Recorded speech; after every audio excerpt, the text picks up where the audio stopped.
What really happened with your host, Mike Rivero. The history the government hopes you never learn.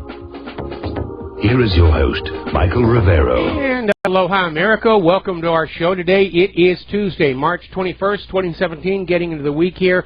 We have a lot of stuff going on today right now. The phone lines are open, 800-313-9443. Mike is in our control room, ready to answer the phone when you call on in, so let's get right on into it. People are beginning to go through the tape recordings, the video recordings rather, of yesterday's hearing into the Russian Trump hacking allegations, and they're basically ripping them apart bit by bit in a manner that you will never see on the corporate media. But basically, it reminds me of this Gary Trudeau cartoon that came out during Watergate, where the hearings run out of real witnesses, and the chair says, all right, we're going to open the floor to rumor, innuendo, and hearsay, and everybody says, me, and that's what it was. It was all rumor mongering, and just a lot of absolute nonsense that was going on there, and in the end, they didn't actually have anything that they didn't have before. Absolutely nothing of any substance was put forward at this hearing. Just a lot of insistence. Well, we know there's Russian hacking. We know the Russians did this, the Russians did that. Really, where's your proof? Well, we don't have the proof yet. It just makes sense that they would do that. And the only thing that came out is they confirmed that there isn't an FBI investigation looking into a link between Trump and Putin, but that was already out there. That had already been reported in the corporate media. There's absolutely nothing new of any substance that came on out. It was just an opportunity for the anti-Trump people to just say bad things and make dark implications about him. And the bottom line is, there was nothing there. It's a big nothing burger. It had about as much substance as Rachel Maddow's expose of Donald Trump's tax returns. Insert ominous chord here. Now, Comey basically acknowledged they don't have any evidence against Russia, either that it was working with Trump or that it interfered with the election. But we're going to keep the investigation going. And Bill Mitchell was out there basically saying the FBI's only evidence that Russia sought to aid Trump was that it logically followed since Putin hated Hillary. Now that's kind of weird because Hillary arranged for 20% of America's uranium resources to be sold to a Russian company. And remember, all the election fraud that has been uncovered so far favored Hillary Clinton. There is no logical consistency to any of this stuff. And more people are starting to say this whole Russiagate thing is going to backfire on the left. Because as people realize there's nothing there, they're going to start looking around and say, well, let's look at these other issues about all the money the Clinton Foundation got from the Russians, or how the Podesta Group was lobbying on behalf of Russian interests. You know, why the focus on Trump with no evidence when there are all these other scandals out there for which there's plenty of well-documented evidence? And we're approaching a point where the establishment cannot maintain this hypocritical double standard of being after Donald Trump and just turning an absolute blind eye to all these other scandals. It's becoming too obvious. People are seeing what's going on here. That it's absolutely a political hatchet job, and it's not only discrediting the Democrats, it's not only discrediting James Comey, the FBI and the NSA, it's discrediting the Congress of the United States that they even allowed this nonsense to take place in our Capitol building. Now, good for Trey Gowdy. He's in there. He's not pulling any punches. I hope he's got good security, wearing his Kevlar three-piece suit there, and basically saying that Comey's entire case was quadruple hearsay about Russian meddling that they got from this person who talked to this person, talked to this person, talked to this person. And as Trey Gowdy says, you can't cross-examine a rumor. You can't cross-examine a newspaper article. Do you have any evidence? And Comey said, well, I can't say if we have any evidence or not. At which point Gowdy says, I can tell you we don't have any evidence.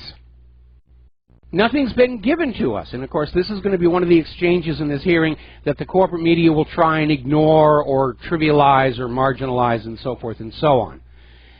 Now, Trey Gowdy also went after James Comey when James Comey was saying that he was relying on these newspaper reports about how Russia hacked this and Russia hacked that, and Gowdy came on back and said, are you telling us that a reporter has more information about this than the FBI itself? Which is basically a very left-handed way for Gowdy to say that Comey is clearly incompetent. If he doesn't actually have anything and he's relying on the corporate media with their track record of dishonesty, he shouldn't be head of the FBI here. All right, we're going to grab a quick phone call because the next article is really kind of long here. Bob in Las Vegas, aloha. Welcome to the show. What's on your mind? Aloha, Mike. Did you hear about Andrew Napolitano being benched by Fox News because of his GCHQ assertion? Yes, I did. You know, how dare you say there was spying on Donald Trump here? And frankly, that kind of an overreaction to me says Napolitano was onto something. Yeah, tells me the same. Oh, Mike, you know, this is how the globalists think. I heard this quote on Richie Allen. This is a Tony Blair, basically saying, yes, there was a referendum and the people expressed their will for a Brexit, and if that will does not change, we will go ahead with the Brexit. Well, it looks like they're mounting a campaign right now. The Remainers in Britain are launching a campaign to see that Brexit was all the fault of the BBC because it's reporting on all the bad things happening in Europe, and obviously with that kind of reportage, obviously the British subjects were going to vote to leave. And if only BBC had done what Sweden and Denmark are doing, and that is, of course, covering up all of the rapes and violent crimes from the refugees and the economic hardships and everything, well, then Brexit would most certainly have failed, especially with all the election rigging going on. Yeah, I mean, this is, I think you had reported it yesterday that Prime Minister May will send that letter. It'll become, the start of the Brexit will be next Wednesday, the 29th, and yes. could take 2 years, according to Richie Allen. And he believes within those 2 years it'll be stopped. The Remain camp or certain challenges will come forth, and it won't happen. But, oh, Mike, lastly... Well, hang on, before you move forward here, okay, yeah. I'm in agreement with Richie Allen. Yeah, the EU is going to drag out the negotiations as long as they can, but I rather seriously doubt Europe will militarily invade Great Britain to keep them in the EU. So I'm less certain that Brexit will be overturned. Because everything the EU is trying to do to derail the Brexit is only making the British people that much more resolved to regain their freedom. Remember during World War II, and Germany was showering Britain with V-1 cruise missiles and V-2 ballistic missiles to try and scare the British people into forcing Churchill to capitulate, and it had the exact opposite effect. The more the pounding increased, the more the British people stood firm, and the same thing's going to happen here in the Brexit.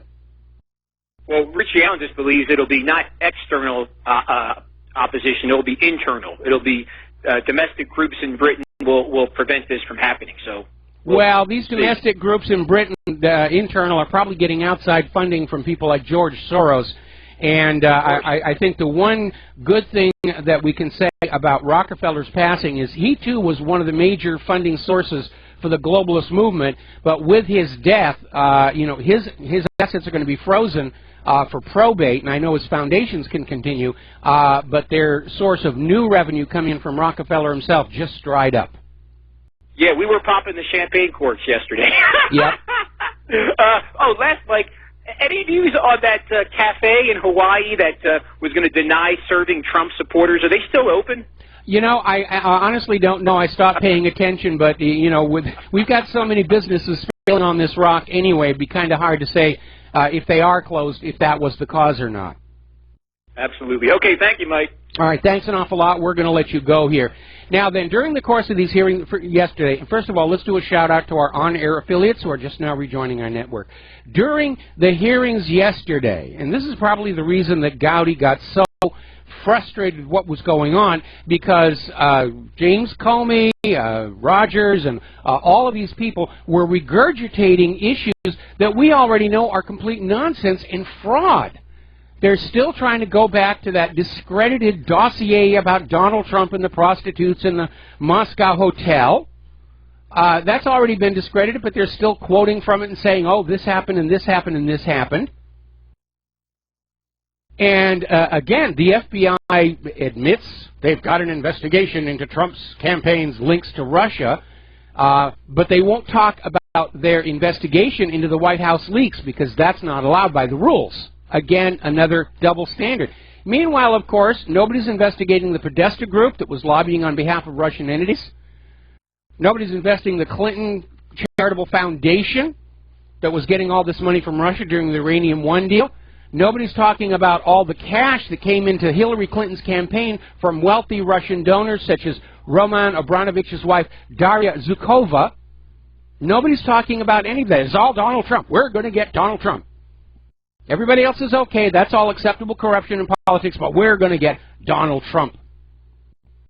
Now, both Comey and Rogers admit they have found nothing that says Russia influenced the voting process in the U.S. And you'd think that would be the end of the investigation. Nope, not in Comey's eyes. We're going to continue investigating until we can make something to burn Donald Trump with.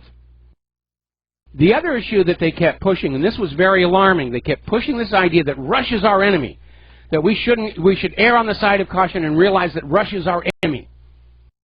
In fact, Comey said Russia is our main adversary right now. Really? Have you not heard of this little group called ISIS? Now, neither Comey or Rogers would confirm Trump's claim that he was under any kind of surveillance by the U.S. government. Now, of course, go on back and look at COINTELPRO, look at Watergate, because the FBI refused to admit that was going on until there was no other chance. So, frankly, the fact that Comey and Rogers are insisting under oath that they can't find any evidence of surveillance is meaningless. Remember how Clapper lied under oath about the NSA mass surveillance of the American people. We can't take anything these people say at face value. Now, Rogers tried to put forward the claim it would be illegal for the NSA to ask the British GCHQ to wiretap any U.S. citizen. This is utter nonsense. Because going all the way back to the 1980s and the Five Eyes or Echelon program, it has been normal practice for these countries to spy on each other's citizens and swap the information to evade their own domestic laws against spying on their own people. It's an open secret. Everybody knows this has been going on. In 2013, The Guardian published GCHQ documents claiming British intelligence had supplied unique contributions to the United States during an investigation of the American citizen responsible for the attempted car bomb attack in Times Square. Rogers and Comey are sitting there lying their faces off. Schiff tried to accuse Trump's former advisor Roger Stone of having inside advanced knowledge of Clinton revelations, even though Roger Stone didn't say anything until long after WikiLeaks had put the stuff out there. They're just making this stuff out of thin air. The Democrats are out there accusing Russia of spreading fake news and using WikiLeaks and the independent media, and yet all of the stories we reported eventually turned out to be true. Then they go on to say that they trust Washington Post and New York Times here, and that's our authoritative substance, even though those stories were eventually debunked. There's a mindset in there where the establishment is out to take care of itself and protect itself, and we're the establishment. We're going to talk to ourselves and reassure ourselves that we're still doing really good. And anybody else's opinion is, well, we can't make it illegal because of the First Amendment, but trust us, we're working on a way to do that. Comey said he could not recall any instances during his lifetime of law enforcement agencies going after journalists for publishing classified information. Does the name James Rosen ring a bell? Jana Winter, do you remember that name? It's amazing. All right, we're going to take another phone call here. Ken in Fort Worth, aloha. Welcome to the show. What's on your mind? Yeah, Big Texas. Hi. Hey, Joe McCarthy says Senator Joe McCarthy could investigate anybody.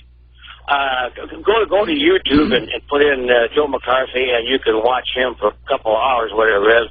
And Stu, he had Stuart Simington in front of him. He says, I heard they call you sanctimonious Stu, and he got up and walked out. I told Ted Cruz to take Joe McCarthy pills. Tell him to get to it, you know. Yeah, well, it does look like we're heading into a new McCarthy era. You know, Red Scare, Russia hunt.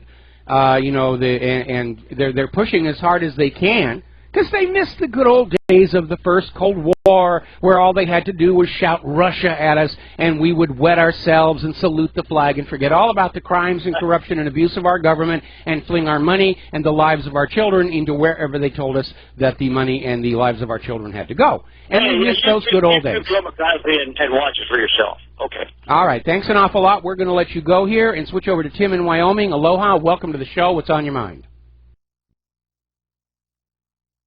Hey, Mike. This is great show today so far.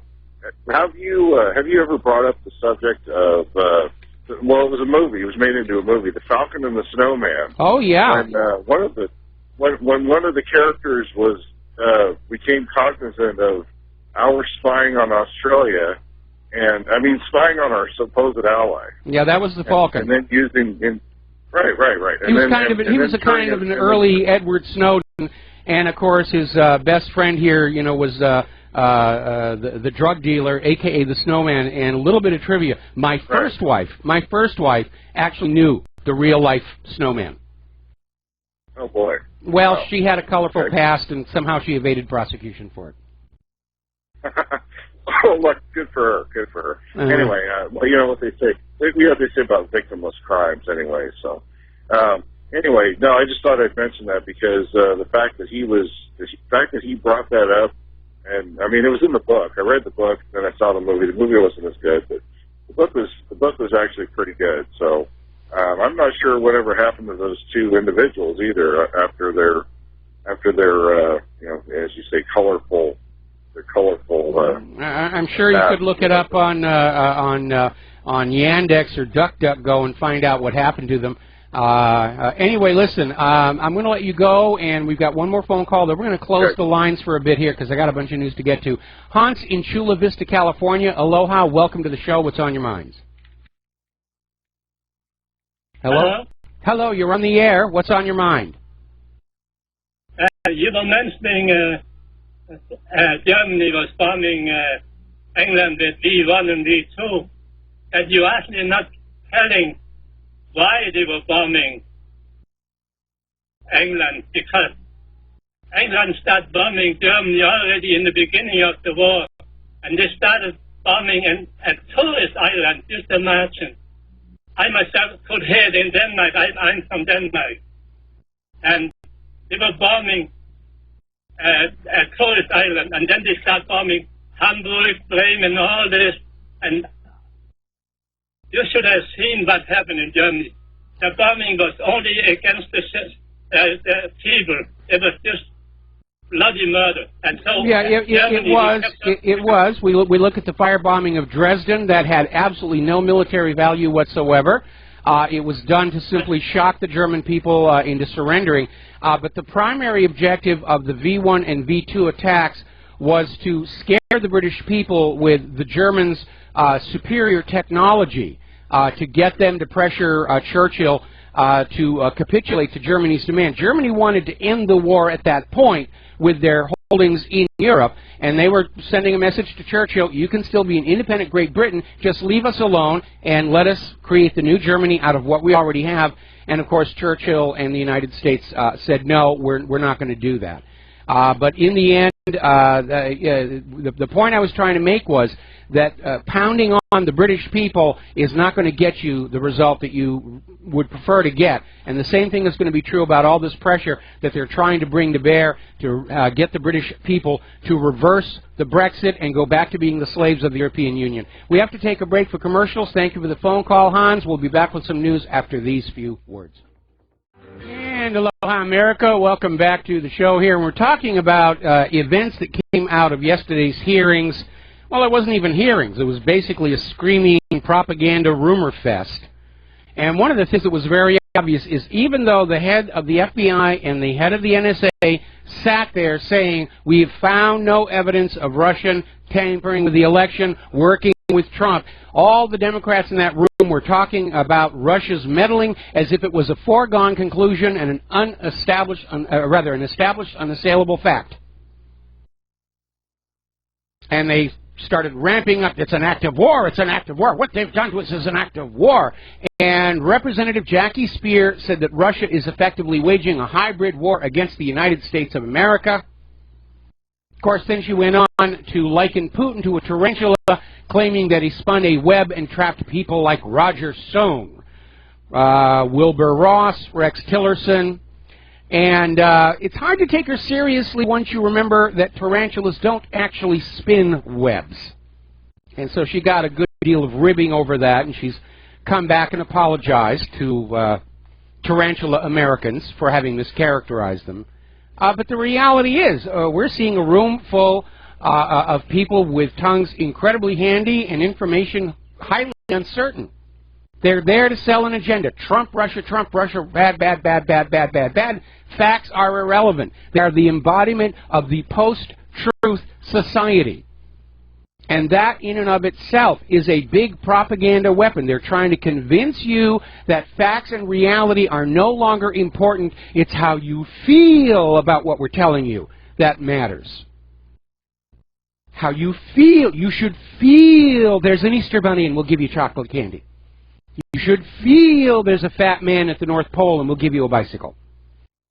They're trying to lure the American people back from actually thinking about what's going on, because nothing terrifies a tyrannical government more than a population who's actually thinking for themselves. Now, interestingly enough, one of the things they came out with was the admission that government people leaking fake information to the media is not illegal. And I'm not sure they should have put that on out there, because it's going to convince the reporters that are being leaked to, well, wait a minute, it's a crime if they tell me the truth, but not a crime if they're lying to me. I ought to do the safe thing and assume I'm being lied to. So anyway, Trey Gowdy was out there saying it's very obvious. Comey was happy to disclose the Russia-Trump team investigation, which may not even be a crime, but wouldn't confirm the probe into the leaks coming out of the White House. They've narrowed it down to about 30 people, Obama holdovers, and it is illegal for them to be leaking that information to the media. And we know information is being leaked to the media because it's always quoting verbatim documents from the White House, which subsequently are released. Now, Comey did step into it at one point, because when they were trying to look at the issue of the hack into the DNC emails, which actually appeared to be an internal leak, most likely by Seth Rich, who is no longer with us, I might add. And Trey Gowdy puts Comey on the spot and says, all right, you learned about the hack. You were notified by the Democrats of the hack. How long was it before the FBI's technical people looked at the actual server? And Comey was forced to admit, well, we never did. Really? What happened? Well, we took the word of a bunch of security experts hired by the Hillary campaign who told us that they thought it was Russia. And we just decided to go along with that.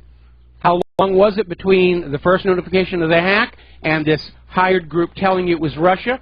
Roughly about 6 months. So basically, Comey has admitted the Hillary Clinton campaign, after crying wolf, Russian wolf, was stalling any possibility of an actual investigation. They were clearly afraid of letting the FBI's technical people look at the server. So they hired this group who, working for Hillary, working for the Democrats, and came on out and said, oh yes, we're absolutely convinced it was Russia. You should just take our word for it. We wouldn't lie to you just because we're working for the Hillary Clinton campaign. We're going to take a break for commercials. We'll be right back. Aloha, America. Welcome back to the show. We're talking about yesterday's hearings. Well, it's not even a hearing. Yesterday's circus rumor fest about the Russia tinkering with the election, Russia and Trump aiding each other, all this other nonsense, and a lot of information came on out, not what they wanted to. At one point, Trey Gowdy got James Comey to admit that the people leaking secrets from the White House to the media could be working under Obama, could be the holdovers. And then he went on to acknowledge the FBI is not investigating that. We're too busy looking for a connection between Trump and Putin. We're not going to investigate the leakers at the White House. No reasonable prosecutor would ever consider going after them. I got to tell you, at this point, it is very obvious that Donald Trump made a hideous, hideous, hideous mistake keeping James Comey on as head of the FBI. Now, WikiLeaks is out there to remind everybody that Comey misled the Congress when he stated that emails on Republicans were not released during 2016. Because over at the DC Leaks website, in addition to all the Democratic emails that were leaked, they had a whole page of Republican emails. There wasn't anything of interest in them. That's why nobody noticed. But Comey was caught in yet another lie.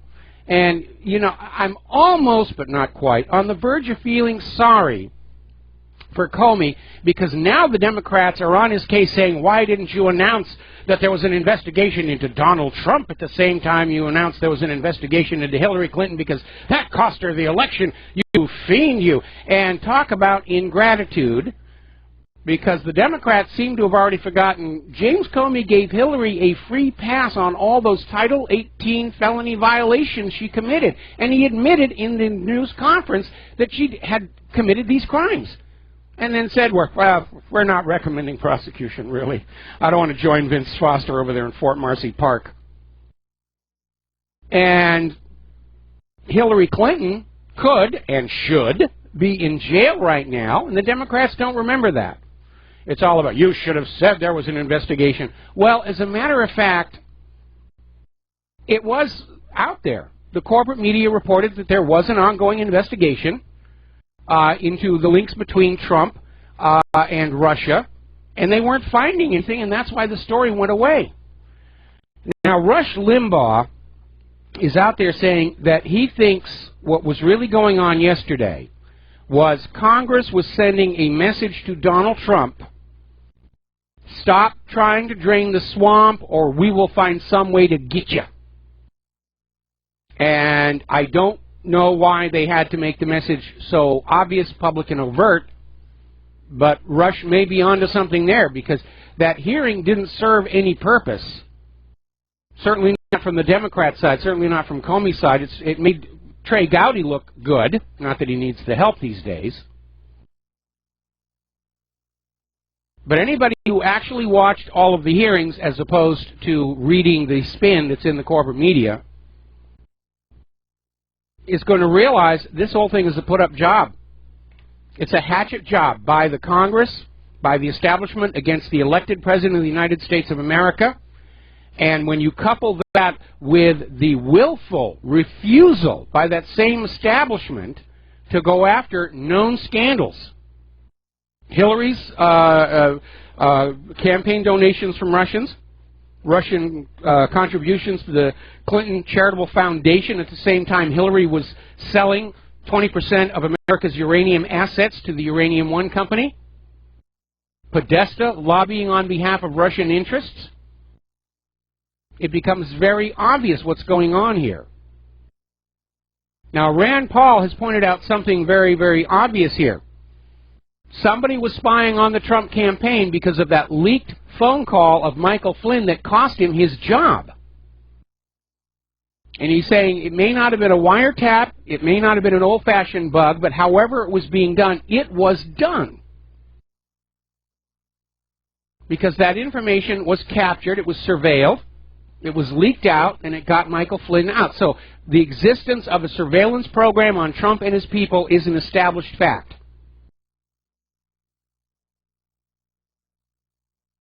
So,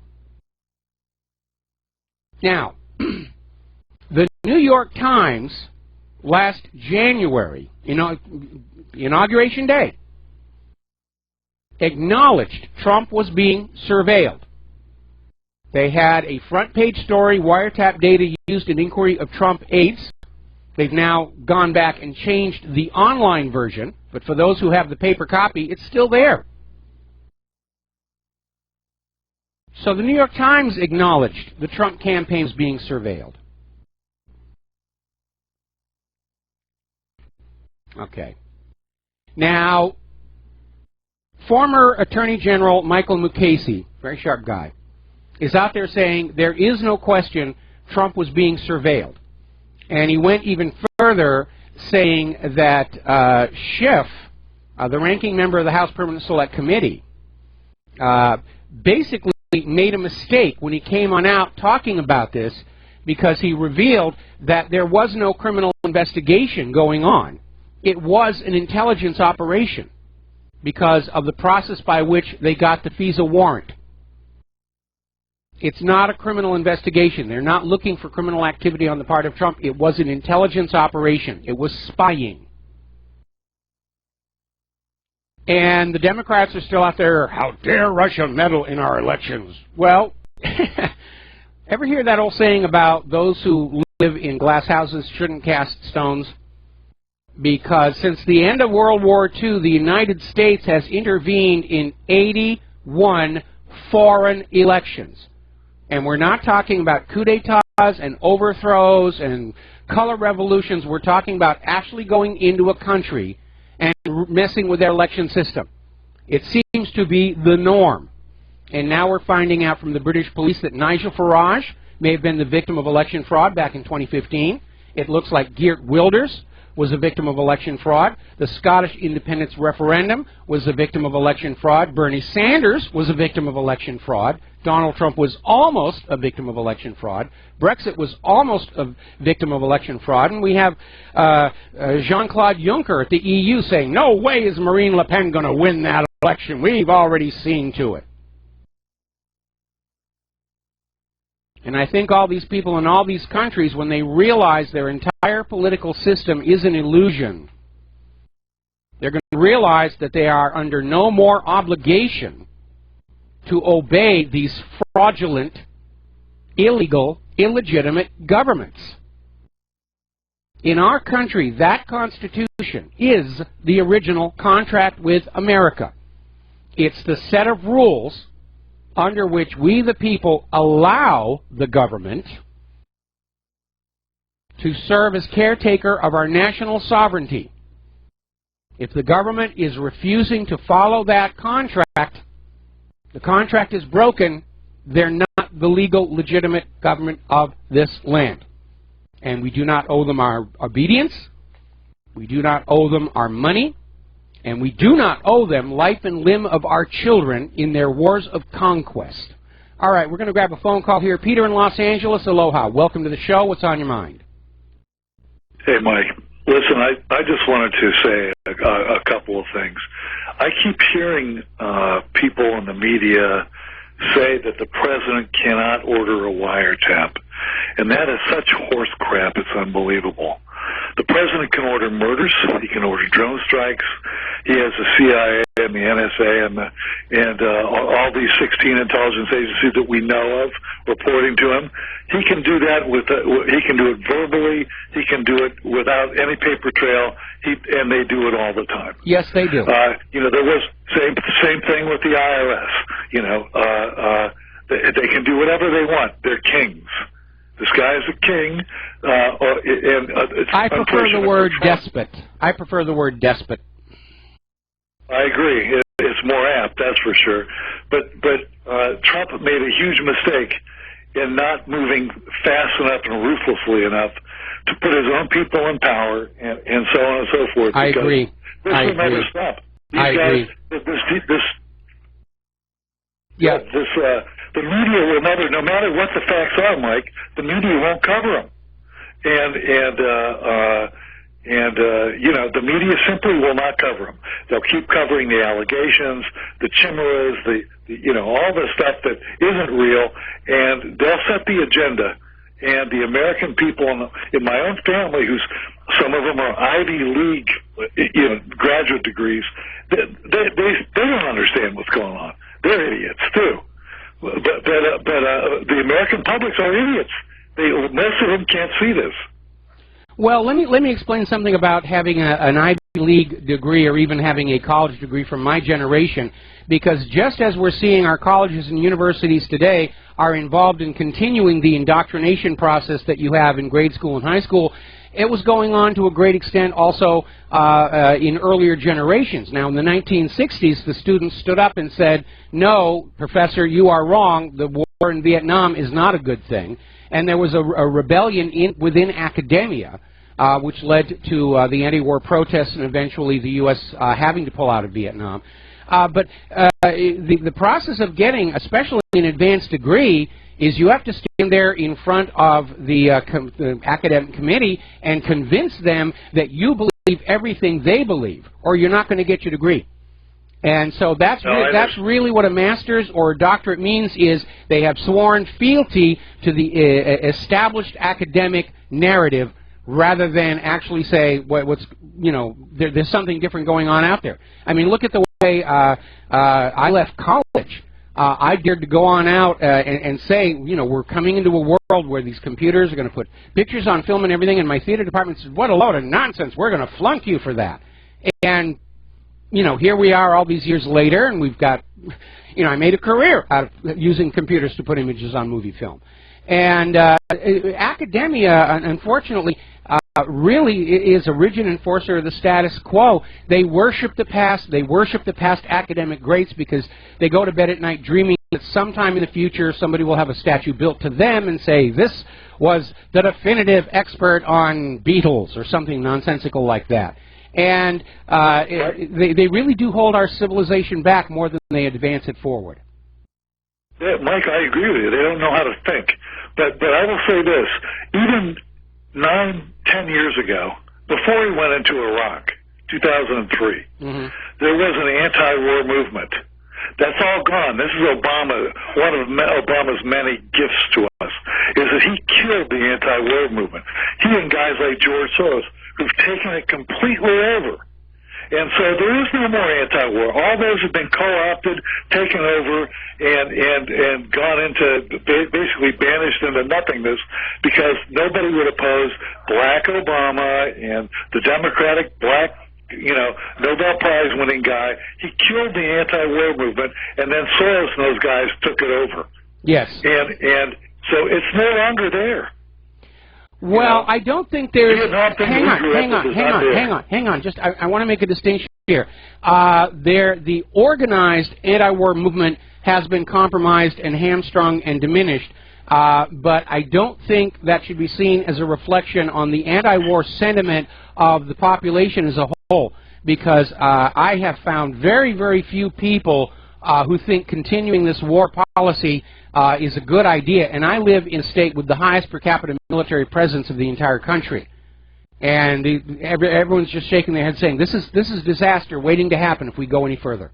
And some of these people are military people who are officers, and no, you don't get their names, and they're out there saying that this is insane, this is not going to work. Mike, I absolutely agree with you. However, it's if they have the media, the one that most people listen to, and the Congress is totally corrupt, as we all agree. And I was military officer too. I totally am against all this stuff. But it doesn't get any resonance. There's no butts in the seats. There's no feet on the streets. Well, there's a very good reason for that. There's a very good reason that when we first went into Iraq, there were feet all over the streets. We had demonstrations here in Hawaii. I made videos about them. But over time, it's become very obvious, and this dovetails in with the revelation that our elections are highly fraudulent, is ordinary people in the street have come to realize protests and demonstrations in the street are having no effect. The government is not listening to us anymore. And so, except for those few people who are willing to go outside the law, and I don't encourage that, by the way, most people have given up joining in the marches and protests because they have come to understand the government doesn't care what you think. They want your money, obedience, and the lives of your children, and that's the end of their interest in you. And Mike, how do we stop this crap then? Well, you're right. How do we stop it? Well, unfortunately, I have to be very honest and this is a very depressing thought for me. We've reached the point where I think we are inevitably going to go down one of two paths. One is going to be an economic collapse that'll bring down the U.S. government, and then we start, you know, like the former Soviet Union, and then we have to start rebuilding. And then there's the other alternative, which is they're going to succeed in starting a major world war, which in all probability we're going to lose. And neither outcome is very pleasant to look at. But of the two, I would prefer a Soviet Union-style collapse of Washington, D.C. over a new world war, because a lot fewer people are going to be killed and crippled in it. Amen to that, man. It's so utterly depressing. I just can't. I'm beside myself. Yeah, it's pretty ugly. Anyway, Peter, we're going to let you go. I'm going to switch over to Ralph in New York. Aloha, Ralph. Welcome to the show. What's on your mind? Oh, Mike, how you doing? Doing well? Yeah, I'm fine. Mike, I have a question. The death of David Rockefeller. What would it mean for the world banking system and the Federal Reserve and Donald Trump and his administration as a whole? What legacy will that leave? Well, it really depends on how much of Rockefeller's wealth was still considered directly under his control, because that will be frozen for probate. But probably the vast majority of his wealth was already in these spun-off corporations and foundations, and so they will continue to operate business as usual. I think the only effect that Rockefeller's passing is going to have on things like the Federal Reserve is who's going to inherit those shares of stock. Rockefeller himself was no longer directly involved in these things. He'd do an occasional interview, but he was kind of sitting back. I think he was far less a player in the New World Order than George Soros was. Okay, we got to take a break for commercials. Ralph, thank you for the phone call. We'll be right back. Aloha, America. Welcome back to the show. So let's recap on the current situation here coming out of this hearing, this circus, where everybody's screaming, Donald Trump, Russia, bad, bad, bad, bad, bad, bad, bad. The Russian government provably gave millions of dollars to the Clinton Foundation while Hillary Clinton was serving as Secretary of State. During her tenure as Secretary of State, Hillary Clinton arranged for the sale of 20% of the United States uranium resources to Russia. Sean Spicer brought that up in the White House press conference. And so we have the hearings where they're saying we have absolutely no evidence of links between Trump and Russia, but we're going to go on investigating. And we have the Clintons who are getting money from Russia at the same time Hillary is sending our uranium to Russia. Hillary's campaign had Russian donors. Her campaign chief, John Podesta, was lobbying for Russian interests. Where's the investigation into whether Hillary is the Russian stooge? So there's a story over at Investment Watch blog that pretty much lays out where this is all leading. The media is more concerned with Trump possibly talking to a Russian diplomat than Hillary Clinton taking millions from the Russians, not to mention the Saudis and the Chinese. This is clearly not news reporting. It is clearly an attempt to discredit the president. Now, WikiLeaks has come out with another document, and this one goes all the way back to George Herbert Walker Bush, who'd been head of the CIA, and apparently coming out of 1976 and the Church Committee hearings about intelligence abuses back then. Congresswoman Bella Abzug wrote to then CIA Director George Herbert Walker Bush about the existing legal moratorium on the destruction of CIA files. And the WikiLeaks is revealing that the CIA's internal documents showed they were trying to find some way they could get around the law regarding destruction of documents that were damaging to the CIA.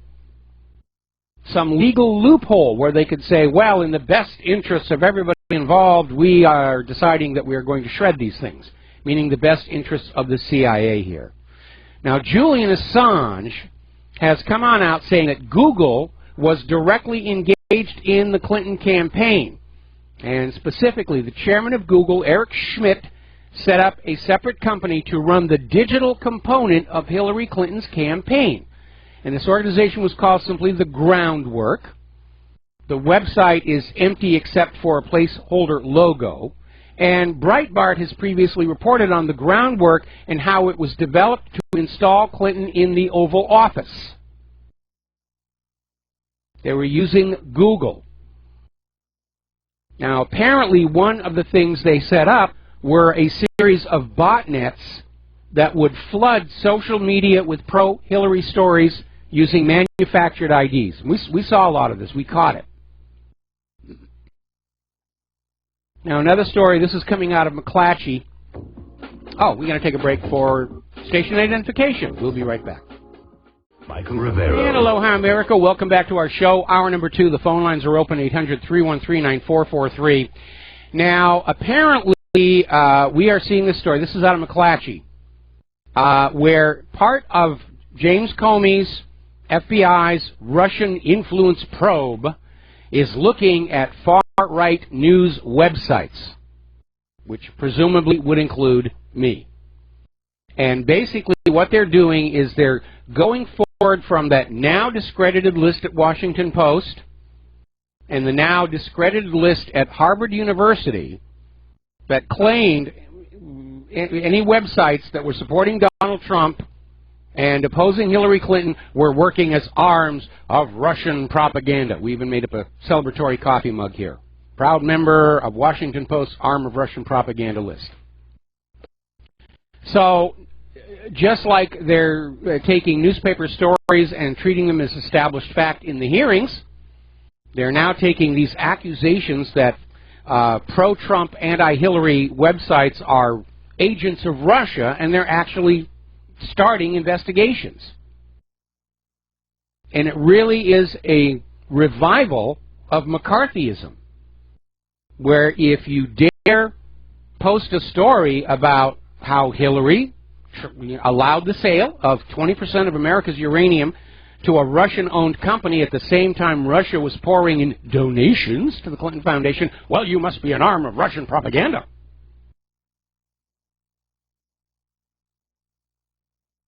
And it's a very dangerous trend, obviously. And it betrays the utter fear the establishment has. They have lost control over the minds of America, and if they think coming down with a pogrom on truth activists is going to make anything better, it's not going to work. They even tried that in the Soviet Union. It just hastened the collapse. Now then, as a gentleman early in the show called in to mention, Judge Napolitano has been benched by Fox News. He's off the air. Nobody's saying anything. Fox News will not comment. Judge Napolitano will not comment. But apparently the issue is his claims that British intelligence helped the Obama administration wiretap or surveil. Let's stop using wiretap. They keep jumping on that and saying there's no more wiretaps. And they pull him off, and that's it. And what really got people looking at this was Judge Napolitano should have been a commentator on yesterday's, and today's hearings of Gorsuch's confirmation. And he wasn't there, and everybody said, what's going on? And they started making calls and said, well, Napolitano is benched for the moment, indefinitely. He's not fired, but they're not letting him on the air. And apparently, anonymous leaks from within Fox News are saying that Napolitano is not expected to be on the air anytime in the near future. And as I mentioned to that caller, the overreaction strikes me as confirmation Napolitano was on to something. And that, of course, is going to strike panic into the heart of the Democrats and Obama himself. Because the Democrats have always carried along like only Republicans could have a Watergate scandal. And it looks like they've got another one growing on their hands right now. And it's not going to go away. And I'm sure that they're out there saying, we can't survive another scandal on this scale. It'll destroy the government. Well, if the government behaves like this, it should be destroyed. Meanwhile, Tomi Lahren has been suspended from the Blaze. Apparently, she's a little too independent thinking for them, and she's standing her ground. She's tweeted out, I have moderate, conservative, and libertarian views. I'm human. I will never apologize to anyone for being an independent thinker. Good for you. We all have to be independent thinkers. It is a mistake to suborn your best analysis of what's going on underneath a label like Republican or Democrat, conservative or liberal.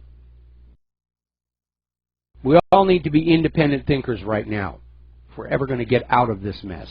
All right, let's grab ourselves a phone call. Mark in North Carolina. Aloha. Welcome to the show. What's on your mind? Yeah, how you doing, Mike? Doing Mike, a couple of things. One about Judge Napolitano. I already went on their Facebook and Fox News Facebook, and said I don't watch them very much anyway. Very seldom, very rarely, but every once in a while. Most of the time they'll be on, like when I work out at the gym or something. I told them I'm not going to bother with them, and I urged other listeners to start boycotting them and try to bankrupt the station. This is not the first time they did something like this to Napolitano. He had his own show one time on Fox Business a few years ago. Yes. And they took him off because he was too independent-minded. As far as Tommy Lauren goes, you shouldn't be surprised. Remember, the psycho, the sick mental case, Glenn Beck, is the one who owns the place. So, anything that clown does doesn't surprise me. So, like I said, he's a sick mental case, and why he's even on the air anymore, I don't know. Why anybody would even watch that. He's serving the empire. He's serving the empire. Well, I got into the habit of having Fox News on my studio monitor here, and I got the closed captioning turned on so I don't have to make any noise with it.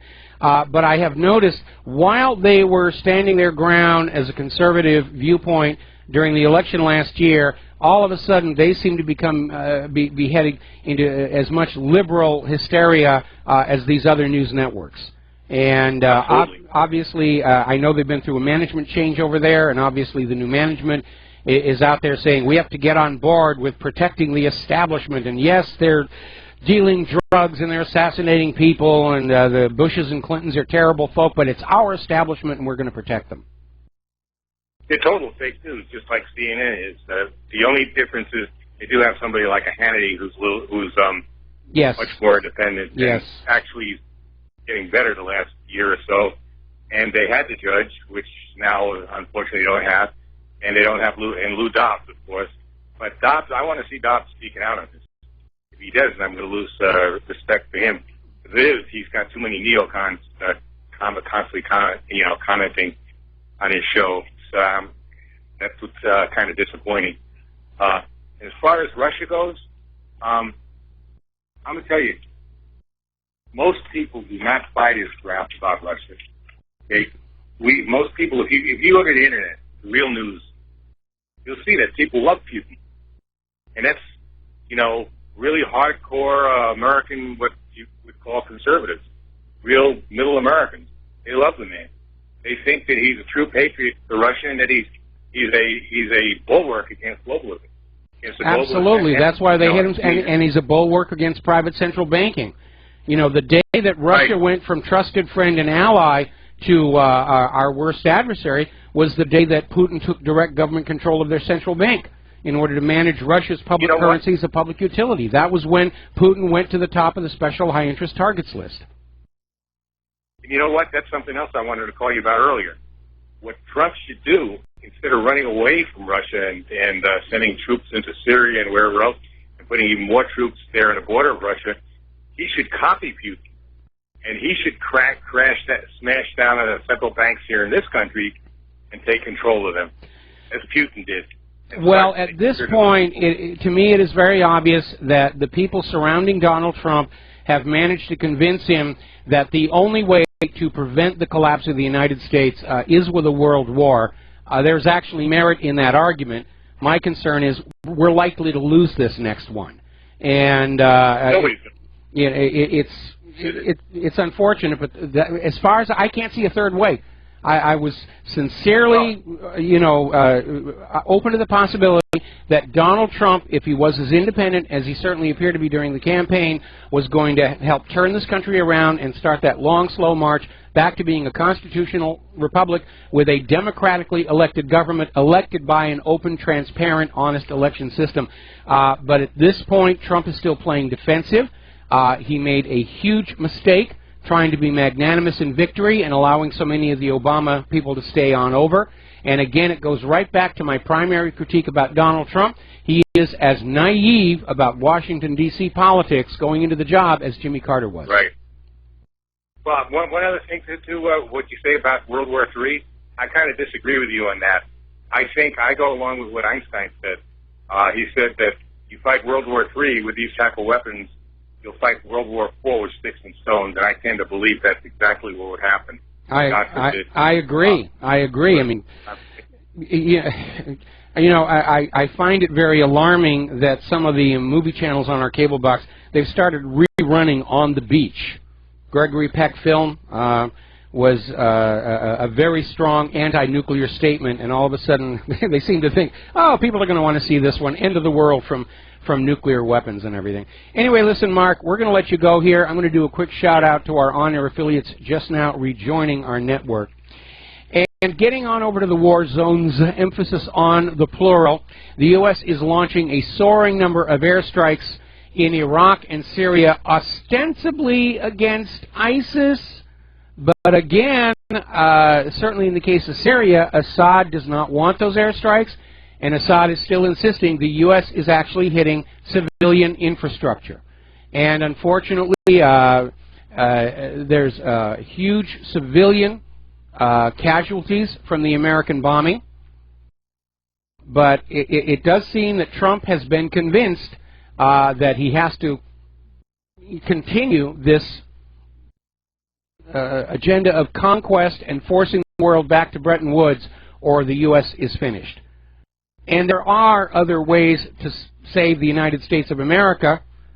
They're not easy, they're not quick, but they could be done without huge amounts of bloodshed and radioactive debris all over the planet.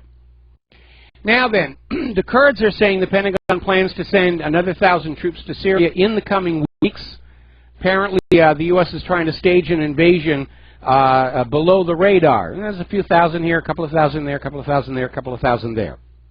But it's still an invasion, because the United States does not have the permission of the Syrian government to be on Syrian territory.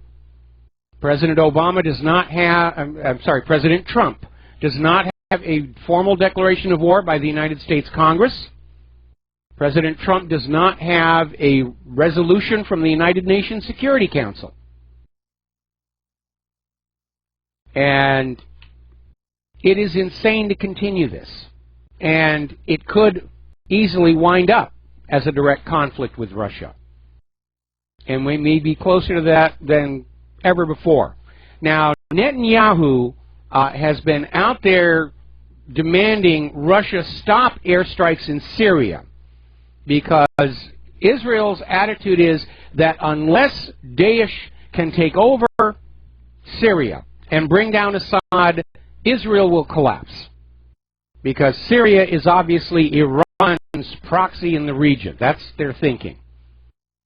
Netanyahu is begging Putin, please don't bomb Syria anymore. Please don't bomb Daesh and terrorist groups. They're on our side. They're helping us. Putin has come on back in response to that ugly incident where Israel bombed Syrian forces to protect the terrorists. And Putin has sent an unequivocal message: your freedom to act in Syria is over. And that is a pretty crystal clear message. And then to punctuate it, Russia used a sub-launch cruise missile to attack the rebels Israel defended with their airstrikes in Palmyra. And that is a very clear, unequivocal message. Now, if Israel had wise and prudent leadership, they would back on down, because they know Syria is not a threat to Israel. Israel just wants to grab more of Syria. The danger here is that during the administration of George W. Bush, the United States signed a memorandum of understanding with the government of Israel that the United States will come in to any conflict involving Israel on Israel's side, even if Israel starts the battle, the conflict. And so right now there is a quasi-legal, if you will, paper trail by which Israel could attack Russian forces in Syria. When Russia retaliates, the U.S. would come on in and go head-to-head with Russia. And then Israel would very quietly pull back and stand in a corner laughing themselves silly while the United States and Russia destroy each other, leaving Israel with their nuclear arsenal basically calling the shots on planet Earth. I don't think Israel would mind that outcome one tiny bit. They've already bled the United States for all the money and weapons they're ever going to get. We're a hollowed-out shell. We've been sucked dry. Trump is also expanding special forces deployments around Africa and the Mideast. And we have now had the first U.S. carrier return to the Gulf since Trump's inauguration. Apparently the USS George H.W. Bush is heading into the Gulf through the Strait of Hormuz. And of course, the Iranians are coming on out to take a look. And the corporate media is saying, oh, Iran is showing hostile actions. Iran is showing hostile actions. No, Iranian warships in the Gulf of Mexico, that's a hostile action. Iranian warships off the coast of California, that's a hostile action. Iranian patrol boats patrolling their own border in the face of American weapons of war is common sense. Now, the United Nations has proved once again that they have become largely irrelevant in the world. As you know, a report was issued by the United Nations declaring that there is absolutely no question that Israel's government is an apartheid one. There's the Israelis, and then there's the Arabs, the Palestinians. And both the United States and Israel put a tremendous amount of pressure on the United Nations to withdraw the report. And the senior United Nations official, Rima Khalaf, resigned in the face of this incredible pressure to get her to withdraw the UN report. Well, once she had resigned, whoever was assigned to take over her desk, as it were, went ahead and withdrew the report. It's been Orwellized. It's no longer there. The UN doesn't think Israel is an apartheid state. All will be well. Remember that old saying, to learn who rules over you, simply find out who you are not allowed to criticize. That quote is attributed to Voltaire, but the indications are it actually came from a guy named Kevin Alfred Strom. Now, do you remember last October there was a big stink at the University College of London where this Israeli soldier showed up, and there was all kinds of disruption, and the Israeli students, the Jewish students, felt afraid that there was some kind of activism going on. Apparently, according to this article over an electronic intifada, the infiltrators who rushed into there and made a ruckus were being funded by Israel. Remember what I said yesterday on the show? The only Nazis running around today are hired actors in costumes to manufacture a scare so that organizations claiming to oppose Nazism can solicit more donations. It's a scam. It's a fraud. It's a hoax. It's exactly what it is. Now then, this gets us down to a rather interesting story over in upstate New York. Andrew King in Schenectady called the police because swastikas had been painted on his house. He is, needless to say, a Jewish gentleman, and he was out there getting a lot of media attention and saying he was going to be proud to leave the swastikas on his home as a reminder of how Jewish people are victimized and oppressed in the United States. To nobody's surprise, it turns out he painted those swastikas on his own home, and he's in jail right now awaiting arraignment for filing a false police report. Just a little reminder, by way of deception thou shalt conquer. Now, NATO may have actually taken a step back from the war agenda. We're coming up on a commercial break. When we come on back, kind of an interesting little development, a little bit of face saving going on, but possibly a positive sign about to happen. We'll be right back. And aloha, America. Welcome back to the show. Boy, I must have said something that really bothered somebody because my server's under attack again. They are such children, aren't they? Now then, getting on over to Europe. NATO Secretary General Jens Stoltenberg has come on out and said that in point of fact, the Baltic countries really are not at risk of military attack from Russia. He's actually out there saying there is no Russian attack. He says, we're alarmed at Russia's possible intentions. That's what's setting the military possible. They might decide somewhere in the future to do something bad. But apparently he's responding to entreaties from Lithuania, Latvia, and Estonia, saying we really don't need to have as many people along that border.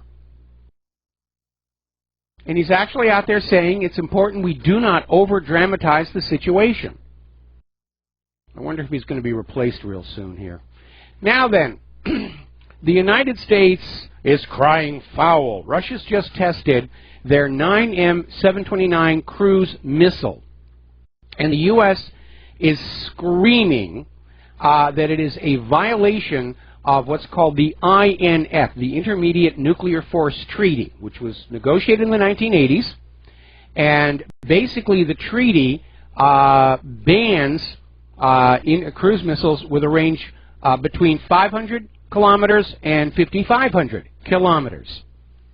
And the U.S. is out there saying, obviously, this new missile travels farther than 500 kilometers, but Russia is basically dropping hints that it may be INF compatible because its range is actually above that window set in the 1980s, 5,500 kilometers, which makes it very, very potent. Then, of course, Russia came on back and said, really, it's the United States that violated the INF because the Aegis ashore ballistic missile defense systems in Poland and Romania use the Mark 41 vertical launch cells, which can carry the Tomahawk cruise missile, whose range falls within the INF parameters. See, as long as the Tomahawks were air-carried or on ships, they were outside the INF. But the U.S. government has been developing these shore-based Aegis installations that use the Mark 41 vertical launch tubes and carry the Tomahawk cruise missiles, and they're clearly in violation of the INF. So it's another case of the United States government screaming that other countries are violating treaties that the United States is already in violation of, like they did with Iran, the Nuclear Non-Proliferation Treaty here. Now, the White House is considering sweeping sanctions on North Korea, and they're going to cut North Korea off from the global financial system. Well, SWIFT already did that last week. The electronic financial transaction system that serves much of the globe, not all of it anymore, shut off North Korea last week.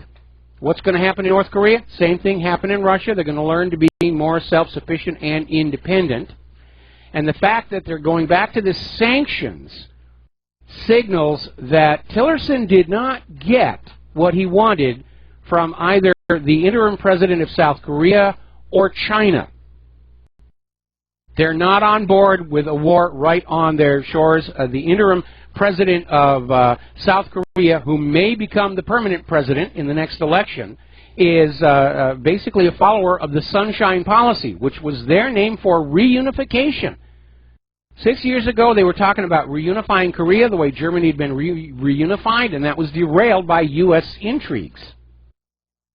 But the fact that they're talking about sanctions tells me that Tillerson did not get the warm reception for an outright military invasion of North Korea.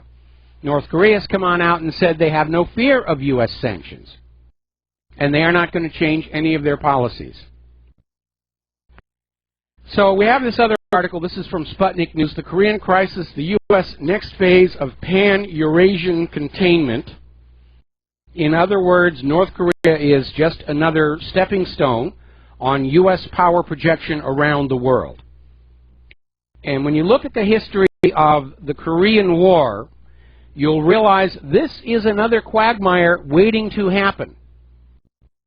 Because technically, the Korean War never ended. something to keep in mind. All right, we're going to take a break for commercials. We'll be right back. Aloha, America. Welcome back to the show. We're talking about what's going on over in Korea, and we're talking about this article out of Sputnik News on how Korea is the next phase of pan-Eurasian containment. In other words, North Korea is just the first step on power projection into Asia, the Asia pivot, they like to call it. And that probably is one of the reasons why South Korea is so nervous about it. China is certainly nervous about it. China knows that China and the yuan are definitely on the U.S. government's special high-interest targets list. Other countries in the area that remember the last time the U.S. was projecting power over there, like Vietnam, Cambodia, Laos. They can't be happy about the United States coming back to that part of the world. But if you remember the history of the Korean War, it may not be that easy. Technically, the Korean War never ended.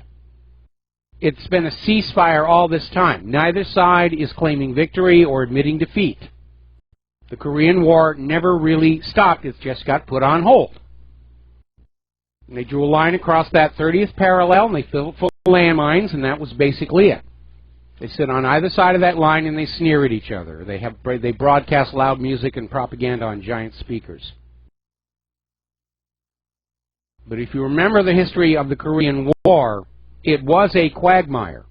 And the North Koreans are very tough. During the Korean War, U.S. warplanes dropped enough bombs to kill 1/3 the population of North Korea, and still they did not quit.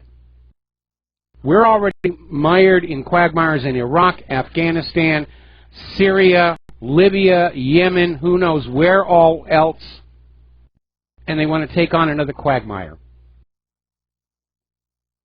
It's not going to work. It is just not going to work.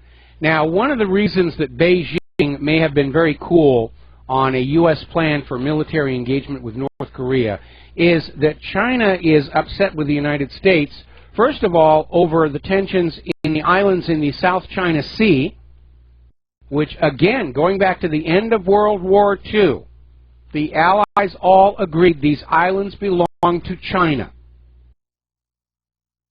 And Japan disputes that, even though Japan lost the war. And as part of the surrender, which was for the most part unconditional on Japan's part, the only condition they had was they got to keep their emperor. That was it. Everything else. And part of the surrender process was all of those Chinese islands Japan had taken over were returned to China. It's another case of the U.S. failing to live up to treaty commitments. The other issue, of course, is that the United States has just made a huge weapons deal with Taiwan. Basically, it's an upgrade package. Now, the Obama administration halted a $1 billion arms sale to Taiwan before leaving office. But there's talk about reviving it, and China's very, very nervous about that. That China-Taiwan situation is another possible flashpoint. Taiwan wants to be an independent nation. They actually act like an independent nation. China claims Taiwan is part of China, and they just sort of put up with that independent streak with as much dignity and tolerance as they can. And the situation is stable at the moment, but anytime the United States pours more weapons into Taiwan, China is not going to look on that in a very positive light, and that is complicating the issue as well. So let's turn to the economic news here. Bank of America Merrill Lynch poll of investors, looking at basically $500 billion of assets worldwide, is saying the world stocks are now the most overvalued in 17 years. That's a result of all of this market rigging in order to use the stock market as a political banner. See, the economy is fine. Look how the stock market is doing. Pay no attention to all those hungry and homeless and unemployed people. Just look at the stock market numbers. That'll prove how great the economy is. And it really isn't. Yes, they can rig the numbers up that high, but it doesn't actually represent real wealth. One of the beliefs that people who invest in stocks, who do not know the industry very well, is that if you buy a stock for $10 today and tomorrow that stock is selling for $20, that you have made $10, you are $10 richer. It sounds good. It certainly looks good on a brokerage report, but in point of fact, that stock that you bought at $10 is only worth what you get when you finally get around to selling it. And of course, if you have a large number of people selling a stock, the price immediately goes down. So all that wealth you thought you had from that brokerage report, it doesn't exist. It never did. It's a fantasy. That's part of the fantasy of the stock market. Now, when the stock market was first started, and the reason it's called the stock market is because it was originally based on farm livestock, the idea was that you would invest your money and you would get earnings and dividends. The actual price of the stock itself was supposed to be calculated based on the earnings and dividends that you would get from that ownership. But especially since 2008, Wall Street has gone on this incredible orgy of wild speculation. They don't want to buy a stock and hang on to it for 20 years. They want to buy a stock and then dump it as quickly as they can for them as much immediate profit as they can. And yes, they'll game the system to drive those numbers up so they can make more money. They can do a pump and dump. For most people, that would be illegal. For the plunge protection team, well, everybody looks the other way there. But the danger of an overvalued stock market, and right now, to me, it looks like it's more overvalued than it was all the way back in 1929. The first time there's a major sell-off, the entire market will collapse down to where the underlying value of the stock justifies that price. And right now, that's a very long way to go. If there's a sudden sell-off, only the first people in, the insiders who've been told it's coming, will get their money out. Everybody else is going to be left with a very impressive looking number on the bottom of that brokerage report and nothing else. An overvalued market is not a good thing, especially for long-term investors. Now, as you know, a lot of people admire Iceland. Populists and sovereigntists admire Iceland for what they did in the wake of the 2008 meltdown of the mortgage-backed security fraud. Basically, 26 Icelandic bankers have gone to prison, and the government ordered a bank sale to benefit the citizens who'd been defrauded by those banksters. And that was seen as a very, very good thing. Well, despite the corporate media's insistence that nobody ever remember what happened in Iceland, over in Switzerland there are now activists who are standing up to the banking cartels, and they've successfully petitioned to bring an initiative for a public referendum that would attack the private banks where it matters most, their power to lend money they don't actually have and create money out of thin air. Switzerland is going to have a referendum saying banks cannot loan money they don't actually have. It will be a death knell for the private central bankers. No more fractional reserve banking. No more creating money out of thin air to loan to the public at interest. In other words, the private central banks are going to be forced to operate as commercial depositor banks. And they may not be able to. When Andrew Jackson revoked the charter of the Second Bank of the United States and took away their ability to create money out of thin air, the Second Bank of the United States tried to operate as a regular bank, and they failed after only 2 years. Depositor banks and private central banks are two completely separate things. Don't let the word bank fool you. Depositor banks collect together deposits, they loan it on out. It's a very important social function of pooling unused money in a society and putting it to good use. Private central banks are essentially legalized counterfeiting operations that are granted their right to create money out of thin air by corrupt governments who sell the people of their nation into the slavery of this system. And that's exactly what private central banking is. It's a system of enslavement. Now, over in the Eurozone, numbers are not looking too good over there. Spain, Italy, and Greece owe more than €1 trillion to the European Central Bank. That's trillion with a T. And market conditions are showing signs of a return to the conditions that sparked the 2011 debt crisis. Over in Greece, it is now so bad. There is so little actual currency in circulation because the money junkies grabbed it all. Companies are starting to pay workers in supermarket coupons. It's sort of a way of creating a parallel currency.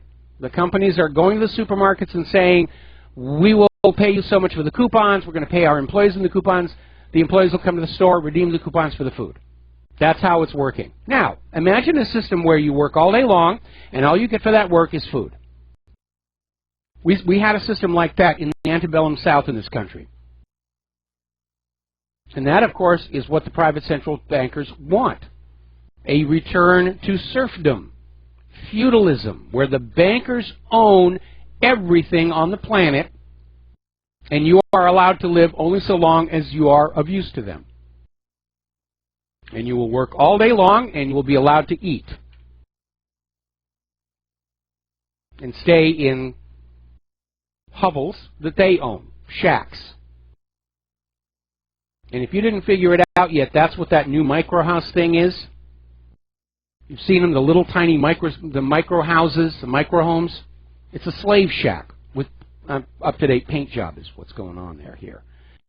Now, we've been talking about Germany and how Germany has been, for most of its history, since World War II, an economic powerhouse. And indeed, Germany and Great Britain working together have borne the brunt of the economic predations foisted on the European Union by the ECB and the IMF and the World Bank. Germany has also, unfortunately, been struggling with the high costs of the migrant crisis. And now, apparently, poverty in Germany is reaching a new record high. 15.7% in 2015, that's the last year they have accurate numbers for. 12.9 German people are now living in poverty. That was certainly not the case when I was working in Germany back in the 1980s. It was a very prosperous, wealthy country. Everybody had jobs. Everybody had a comfortable life. And now they're being driven down into poverty. Because of that one message we will always hear from the private central bankers and the money junkies. You must make do with less so we can have more. You must make do with less so we can have more. You must make do with less so we can have more. That's it. That's their entire philosophy of life. More for us, less for you. It's not enough that we should succeed. All the rest of you must fail. I think that was Attila the Hun. I may be wrong on that one. Poroshenko is over there talking to the IMF saying they need their next billion-dollar tranche to have room to breathe. Apparently, they've already gone through all the money that's been poured into that country. And again, this coup d'etat, this U.S. coup d'etat in Kiev has turned out to be a complete disaster. Look at how much harm, pain, hunger, misery, suffering, war has been brought to planet Earth by these money junkies. It's time we recognize they are, in fact, seriously mentally ill, and I'm sure the prescription antidepressants are only making things worse. Now, as you know, we're coming up on the House vote on Obamacare Light or Ryan Care, whatever you want to call it. And there's an interesting article over here, why Obamacare is the biggest fraud in American history and was designed to be exactly that. And yes, that's what it was. The Affordable Care Act was written by the health insurance corporations, who then donated to the politicians to get this thing turned into law. And it was about taking away affordable health insurance for the American people and forcing them to buy much more expensive policies with sky-high deductibles to boost profits to the health insurance corporations. Now, unfortunately, it's looking like this Ryan Care is basically a repackaging of the same thing. It's a pander to the health insurance corporations who are promising generous campaign donations for future political careers.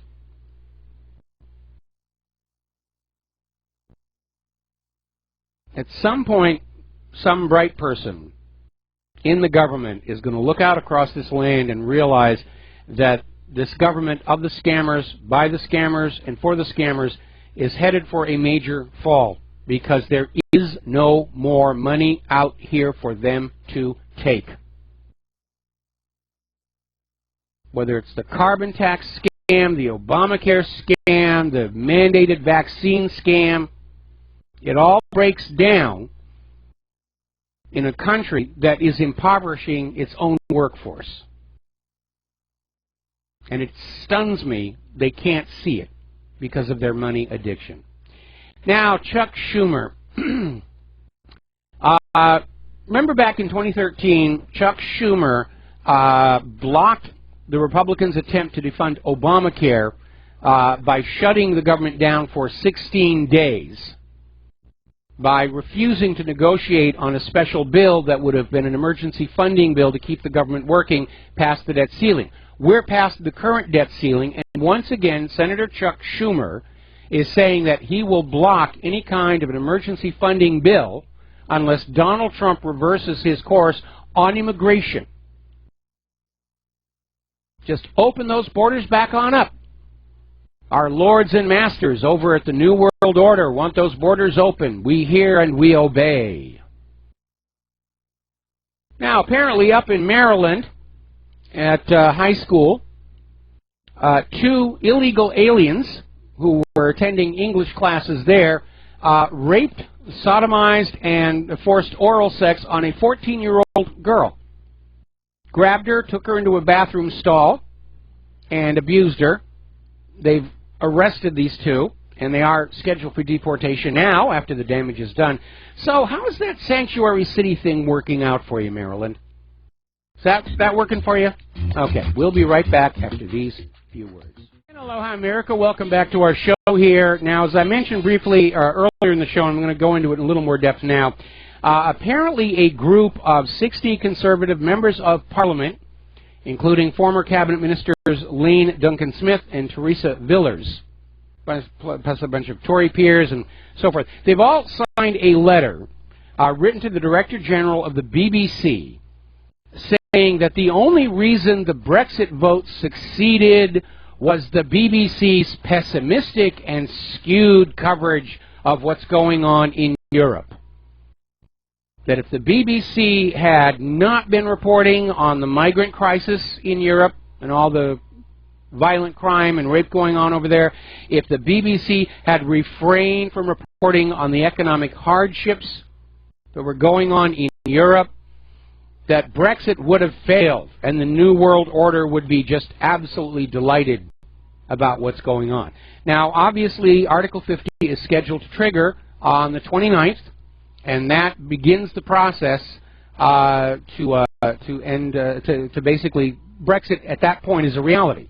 And there's going to be all kinds of negotiations back and forth about severing all of the ties. Personally, I think Britain ought to just put a gate on that channel. You cut all the lines of communication for the banking computers and say, we're out, we're gone here. Brussels is still trying to throw roadblocks in the way. They're talking about a divorce settlement payment. That one went absolutely nowhere. And looking at this attack on the BBC by all of these hardcore Remainers, it looks like there's going to be another attempt to derail Brexit somehow, by hook or by crook. Now, I can't imagine that Europe will actually try and invade Great Britain to bring it back into the fold the way the Union invaded the Confederacy. But at this point, the globalists have to be in a state of panic to the point where they're openly out there trying to reassert control over their empire.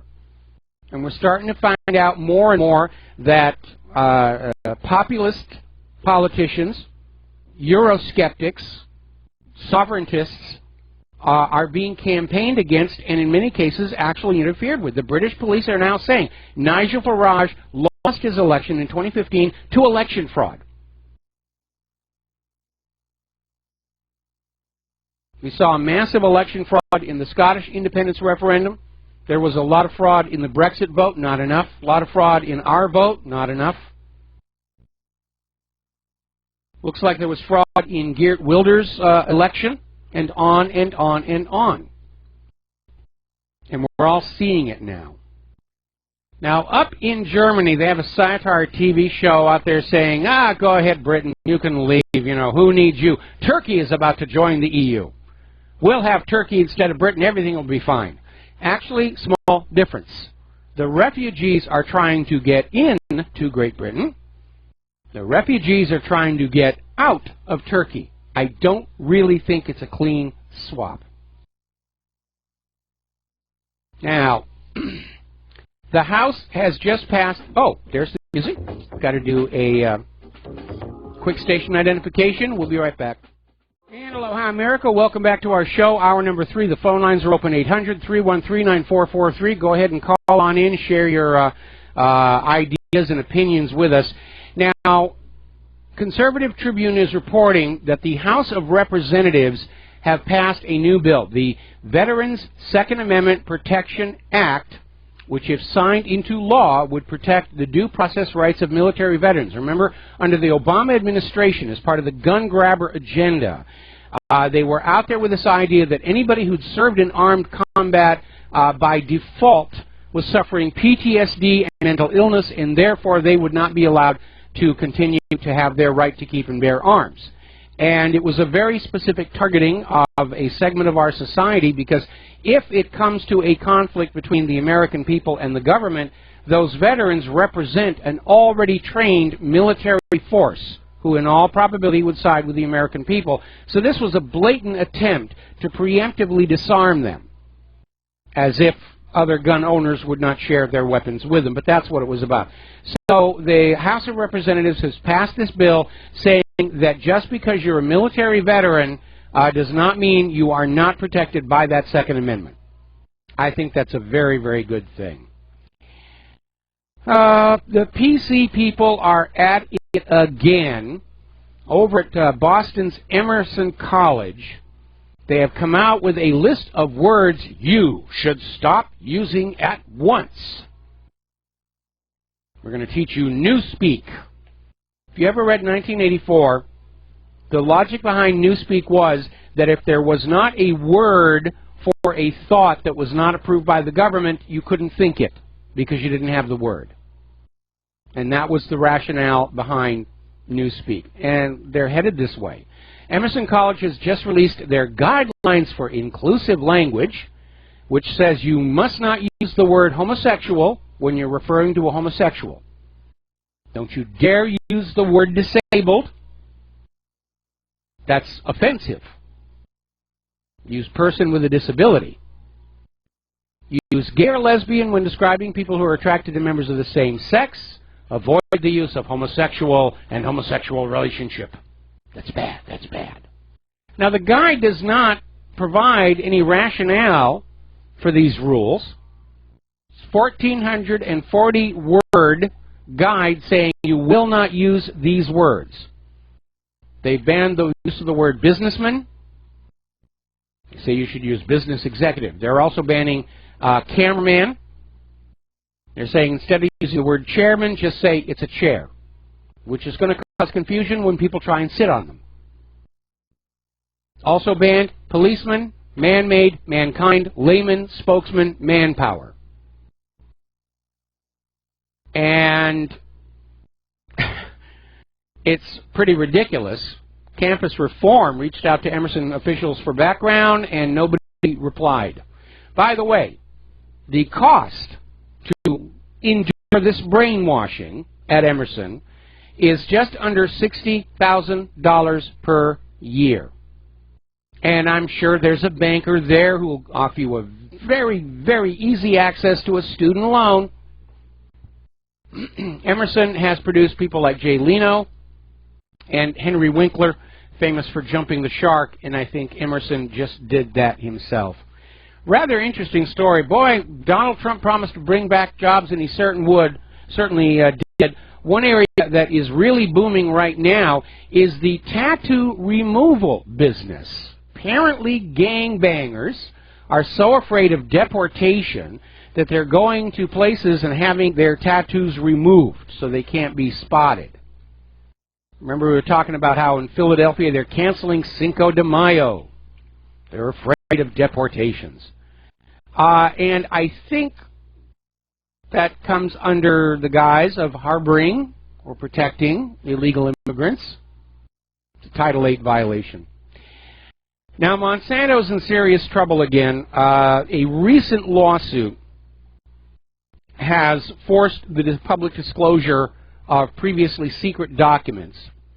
And quite a few things have come on out there. Part of the records indicate Monsanto was ghostwriting research papers that were attributed to academics.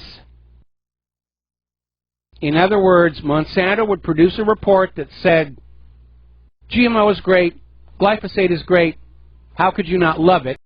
And then they would find some academic striving for tenure and say, just take this, we're going to save you a lot of research money here, just take this, sign your name to it, get it published. And that's how they would get these reports out there claiming that glyphosate was perfectly safe.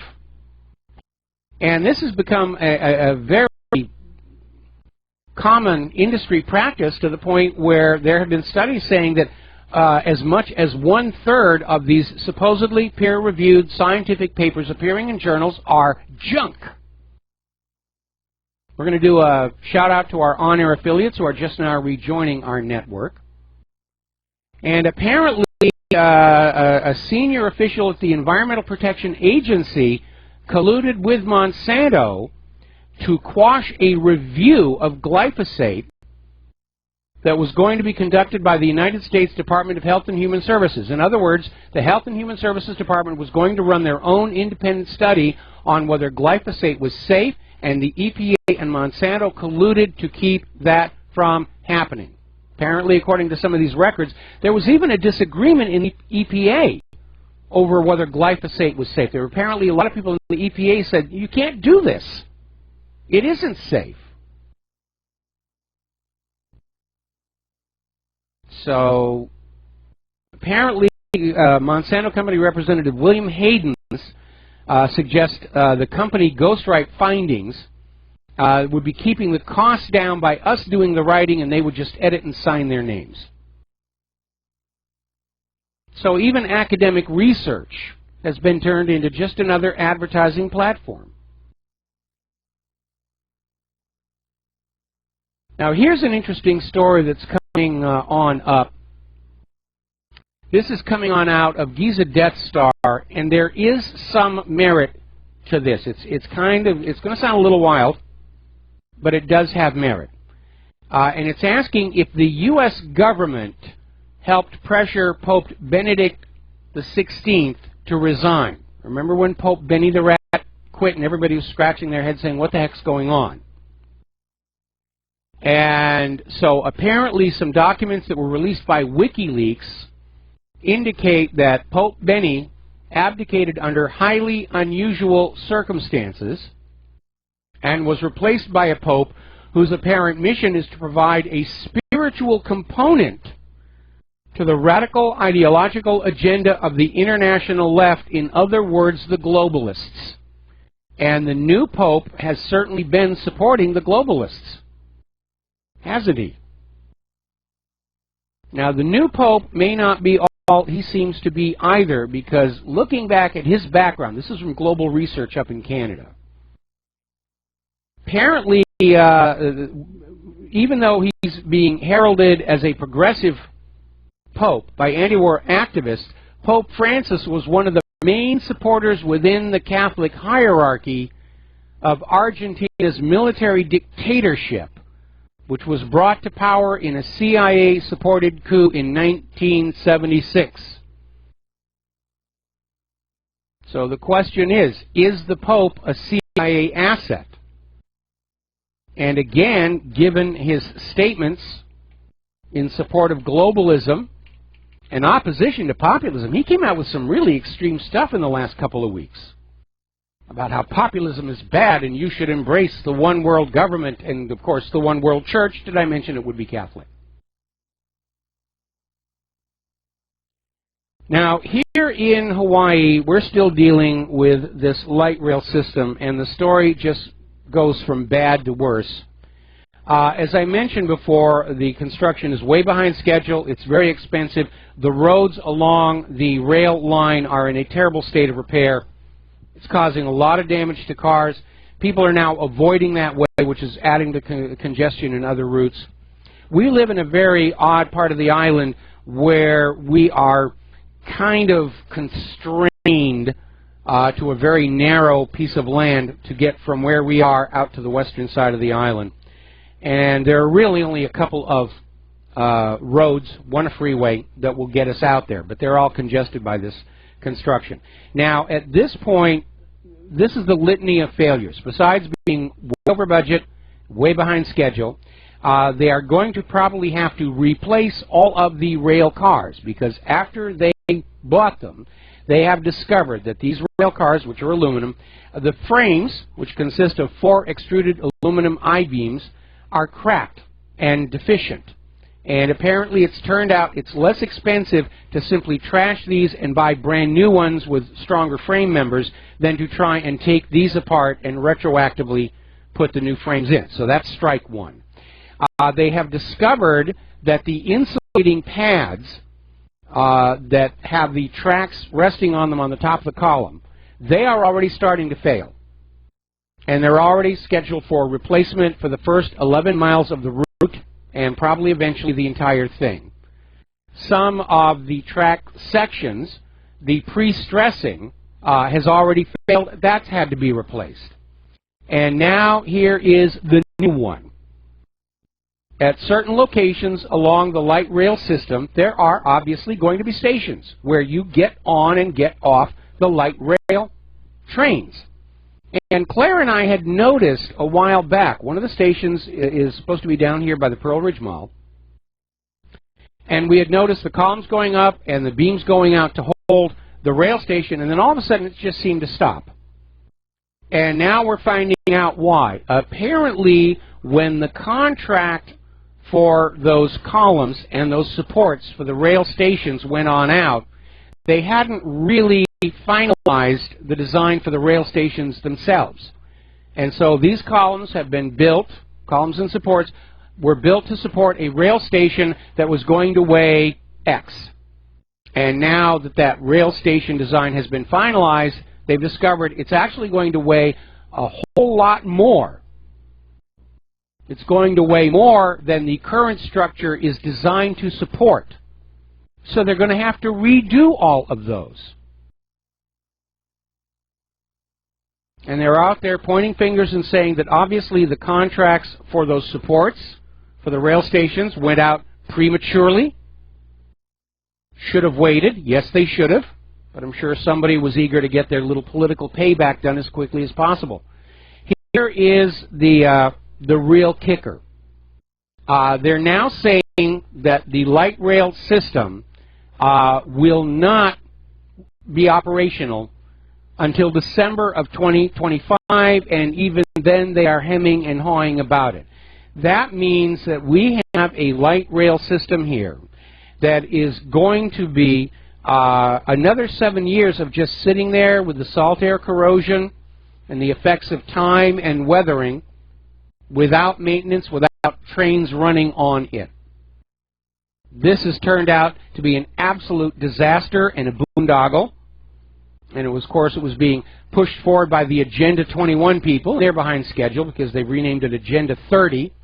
We're going to ban cars. We're going to put you in these cattle trains and just move you where we need you to go.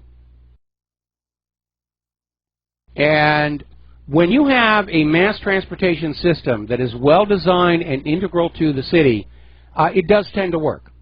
The one in Munich works really well. The one in Sydney, Australia works really well. New York, okay. But this thing is spread out across the southern side of the island, and for the vast majority of people who actually live here, getting from our homes up here in, like, the hills, down to the station for the light rail, that's a problem. They don't have parking spaces down there where you can drive down. I assume that there's going to be some kind of bus service, but it's going to wind up being more trouble to use than most people are going to want to deal with. This entire light rail system seems geared to shuffling tourists from Waikiki out to the Disney Resort at Kolina. There's a few stops along the way, basically at the shopping malls, and that seems to be it. We know that another one of the agendas behind the plan is that downtown Honolulu is very heavily congested with businesses. Some years ago, the state of Hawaii, or actually the county of Honolulu, decided to set up a business incubator in a city out there toward the west called Kapolei. And it has been sitting more or less empty since then, partly because there's a very long drive to get out there on the H1, and the H1 has never been enlarged to deal with the increasing amount of traffic, and traffic jams on the H1 are notoriously horrible.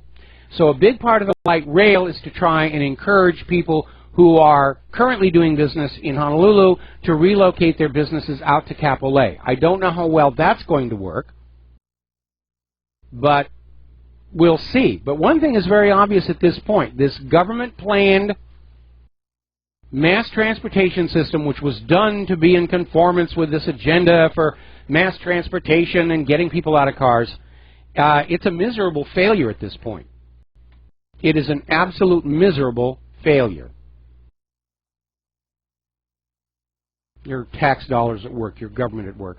Go ahead and call on in, 800-313-9443. I'm running out of things to talk about, and I need some ideas coming in from our listeners. We have another nuclear reactor problem, like Chernobyl, 3 Mile Island, Fukushima was not enough.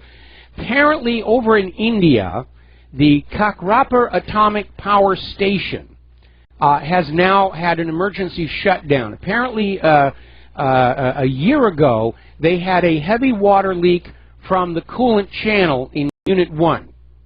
Reading between the lines, it sounds like it was a primary coolant leak, which is always a very, very serious situation. And they patched it up and they cranked the reactor back up. Now they've discovered, they're calling it smallpox. But what it is they're discovering that the heavy water has triggered corrosion spots on the outside of that primary cooling loop and through the wall cracks as well. So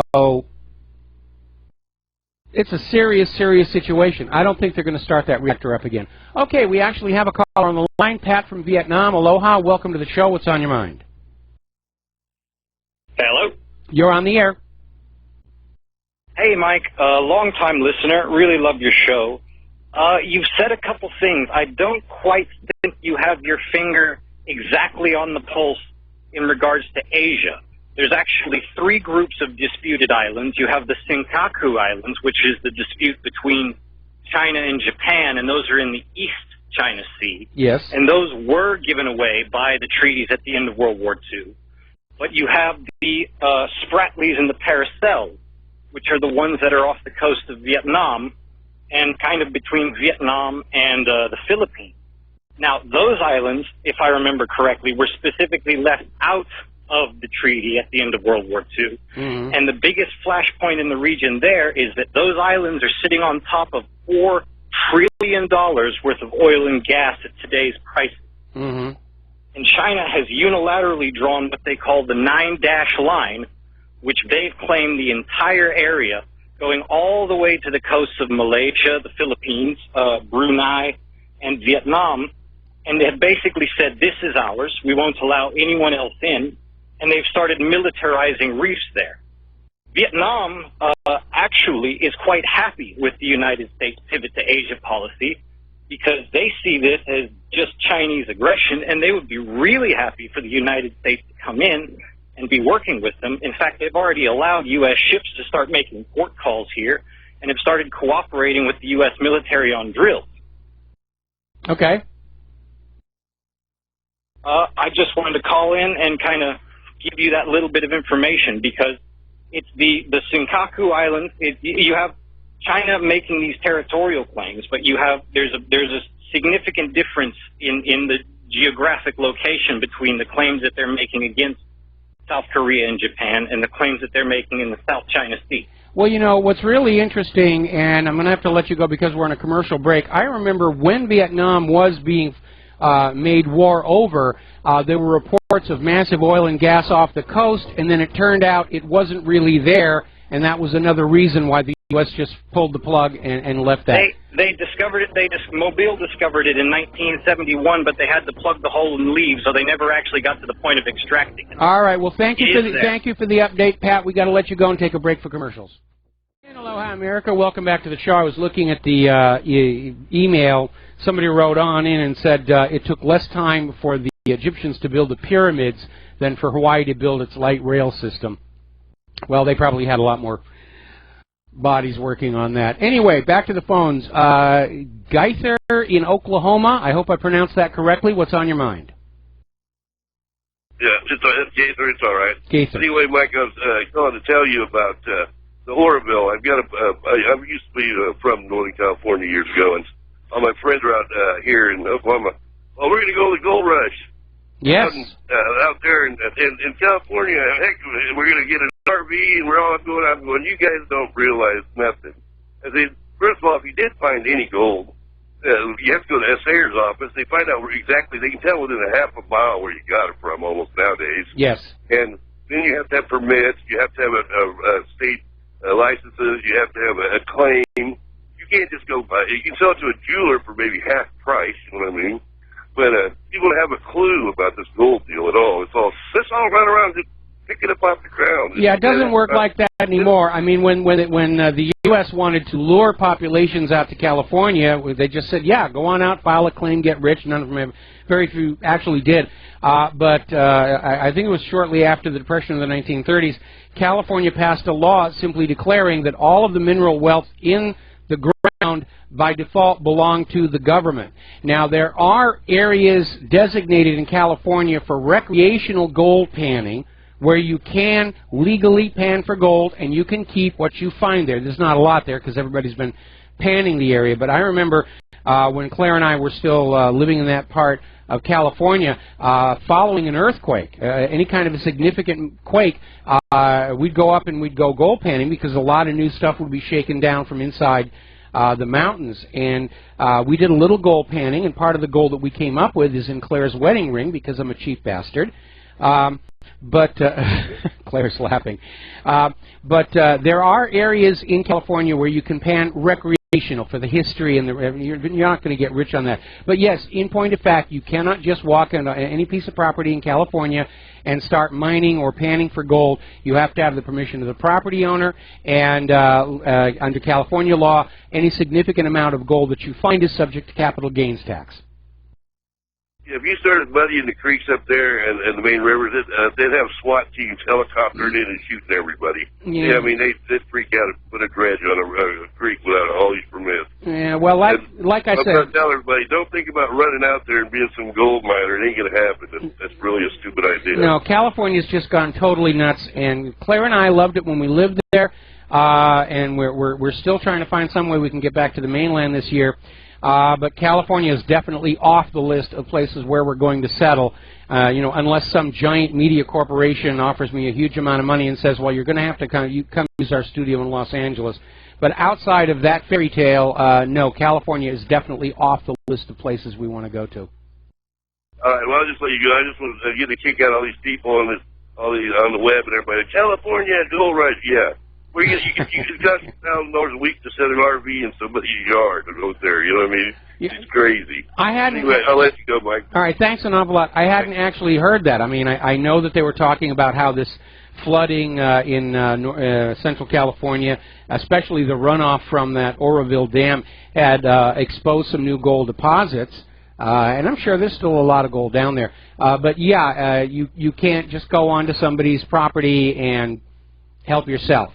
But there are designated recreational gold panning areas where you can take your gold pan, and you're not allowed to do water cannons or sluice boxes or anything, but you can take an historic gold pan and you can go pan for gold. And yes, you can find little small amounts of it, enough to where you can say, look, I found gold. But you're not going to get rich that way. All right, let's go to Nick in Southern California. Aloha, Nick. I'm going to have to take you through the next commercial break. What's on your mind? Aloha, Mike. I spent the day at the dentist. My face is numb, and I had some amalgam removed. You had mentioned a couple of days ago where there was a report about amalgam. Do you remember talking about that? Oh, yeah, that's been an issue for quite a few years, where the mercury amalgam material used in dental fillings is toxic and can cause neurological damage. Stay on the line. We got to do a break for commercials. We'll be right back. Aloha, America. Welcome back to the show. We're talking with Nick in Southern California about the dangers of mercury amalgam dental fillings. They're very popular because they're easy to work with from the point of view of the dentist. And the problem, of course, is mercury is a neurotoxin, and in your upper teeth, it's basically an inch from your brain, and it is known to cause problems. Now, the 47 nations of the Council of Europe have passed a resolution calling on all their member nations to start restricting or prohibiting the use of mercury amalgams as dental fillings. Now, the dentist likes to call them silver fillings, because, oh, it's silver, I feel really special. But the amalgams are mostly mercury, and there's actually very little silver mixed in with it, and it is constantly venting mercury vapor into your mouth, and dental fillings are the main source of human exposure to mercury in the United States right now. And so there does need to be a pushback on it, and more and more people are, in fact, getting their mercury amalgam fillings removed and replaced with one of the new substitutes. But it is a real problem, and it's another reminder that just because somebody who is a doctor says this is good for you, they don't always know what they're talking about. You know, it's funny you should say that, because when I approached the dentist with that, I explained that I'd heard about toxicity, and she says, there's no scientific proof that it's toxic, and so on and so forth, and you just can't trust these people because they're wearing a white coat. Well, medical school, even dental school, it's all about indoctrinating them to sell the product, sell the product, sell the product. And I remember years ago, Claire and I had a brief friendship with a woman that we were trying to sort of help her through the suicide of her husband. And she was a nurse, and just in the course of conversation, we were talking about these issues of mercury and vaccines and everything, and she got immediately defensive. Just locked up and said, oh, vaccines are good for you. And, at that point we started to drift away from her. But the whole process of getting a degree or a license is to swear undying loyalty to whatever piece of propaganda you were educated with. And that constrains, progress in identifying and dealing with these. Large corporations don't want to change their product line. It involves added expense to get rid of one product and replace it with something else. They don't want to do that. They want to go on selling the product as long as they can, even when they find out it's actually harmful. Well, I have a degree, and before I went to college, my grandfather, a very elderly Southern man now, 95 years old, he said, son, you go to that college, and you nod your head when that professor speaks, and you do what you have to do to get that degree. But you go on believing what you know is right and think your own way. Boy, and I did take that to heart. That's good advice. That's very, very good advice. Yeah, it's I kind of had to cross my fingers behind my back when I got my my diploma there for graduation. I did want to mention a little bit more about the amalgam, and then one brief note at the end here, but my girlfriend is very in tune with all these things, the vaccinations, the mercury, the poisons in the environment. And if you're going to have amalgams removed like I did, there's a whole process to it. And basically you don't want to just go have a dentist drill, because that will actually vaporize the mercury. You may already know that. Yeah. But, they have a special vacuum. The dentists wear masks. They have a dental dam that they put to avoid anything from going in, to your system. And they also have a high-pressure vacuum to keep any of the contaminants from penetrating your body in any way. So, if it's going to be done, make sure you do it right. Yes, I agree. And the last thing is, there's a movie from a long time ago, I want to say, it's a black and white movie made in France, and it's called Alphaville. Have you seen it? No, I have not. It's a classic movie. I'll see if I can get you a link to it, or maybe I'll send you a copy. The book that I sent you is on its way. It shipped yesterday. Oh, okay. I look forward to it. yeah, the book written by my uncle about economics is called Inclined to Liberty. I hope you enjoy it. Alphaville, you can hunt it down, and basically it's a dystopian future, and a computer essentially runs society, and they break down that computer, and everybody flips out, and it's really neat. Old, new, what do you call it? It's a film noir, yeah, and it's an allegory to what's going on right now. It's enjoyable in a certain way. Yeah, with our luck, the global computer controlling us all is going to be running Windows 10 or even Millennium Edition. Oh, my goodness. All right, well, listen, Nick, thank you very much for the information and the updates here. We're going to switch over to Bregan in Wisconsin. Aloha. Welcome to the show. What's on your mind?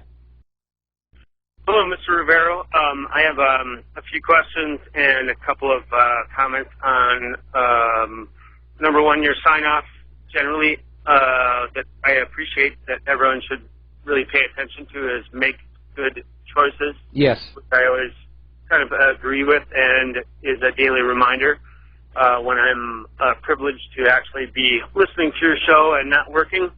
And then also your point of one of your few laments in life, which is not having procreated and having kids, and I agree with that.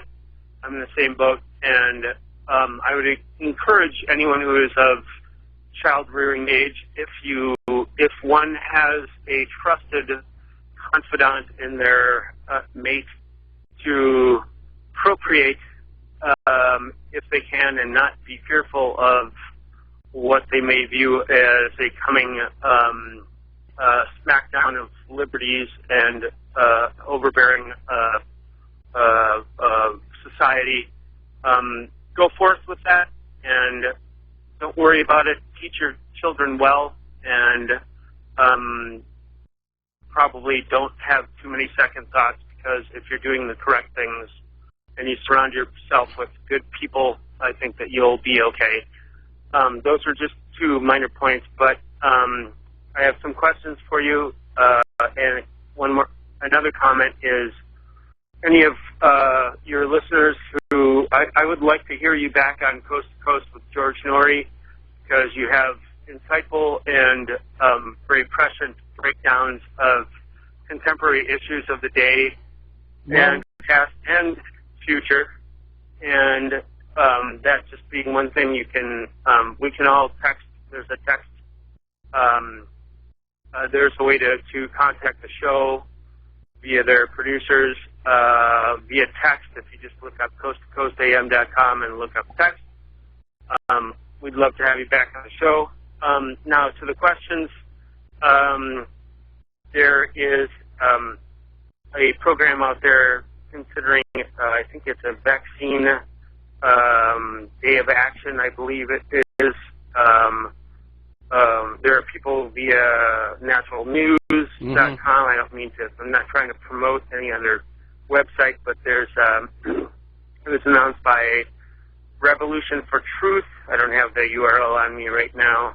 And there's also a World Mercury Project. So that's coming up on the 30th of March. And I would encourage anyone to look that up via their favorite search engine. I recommend startpage.com, and find out a way to lobby your own senators and Congress critters to make acknowledgement of that. And also, I haven't heard you bring it up because there's probably not enough information out there right now that's verifiable, and that's probably why you haven't brought it up. But that Project Hammer, involving Clapper and other people, that may be an off-site computer program, computer network, that is basically data mining and consuming a bunch of information via non-globalist or of non-globalist actors, such as yourself. Yeah, I'm sure of that. That's always the safe assumption here. All right. Well, listen. Let me cut you here because there's a bunch of stuff going on back. First of all, Startpage is a great website. Unfortunately, they actually use the Google system. They're sort of a wrapper around it. So while Startpage is going to protect your privacy and not collect your information, you're still going to get the filtered, biased, skewed results from Google. I definitely am using DuckDuckGo and Yandex these days. Now, as far as the NSA's collection of data, there's absolutely no question they're continuing to do it. The real issue is how effectively can they actually find anything in there? Because addition of computer data to a database is linearly additive, but correlating amongst all that data, that's an unlimited expansion. Now, I'm sure that for people who are targeted ahead of time, you know, their information is being shoved off into a separate little file to be looked at. But as far as the ability of this system to actually listen to everybody on Earth and find indications of a terror plot from somebody who is not on any of the watch lists to begin with, that I really seriously do not think they're able to do. Okay? And you have always espoused the point of nothing is private. Believe me, I have it from other sources, just leave it at that, other sources that nothing is, oh, you're going to love this, super secret squirrel. That's a code term.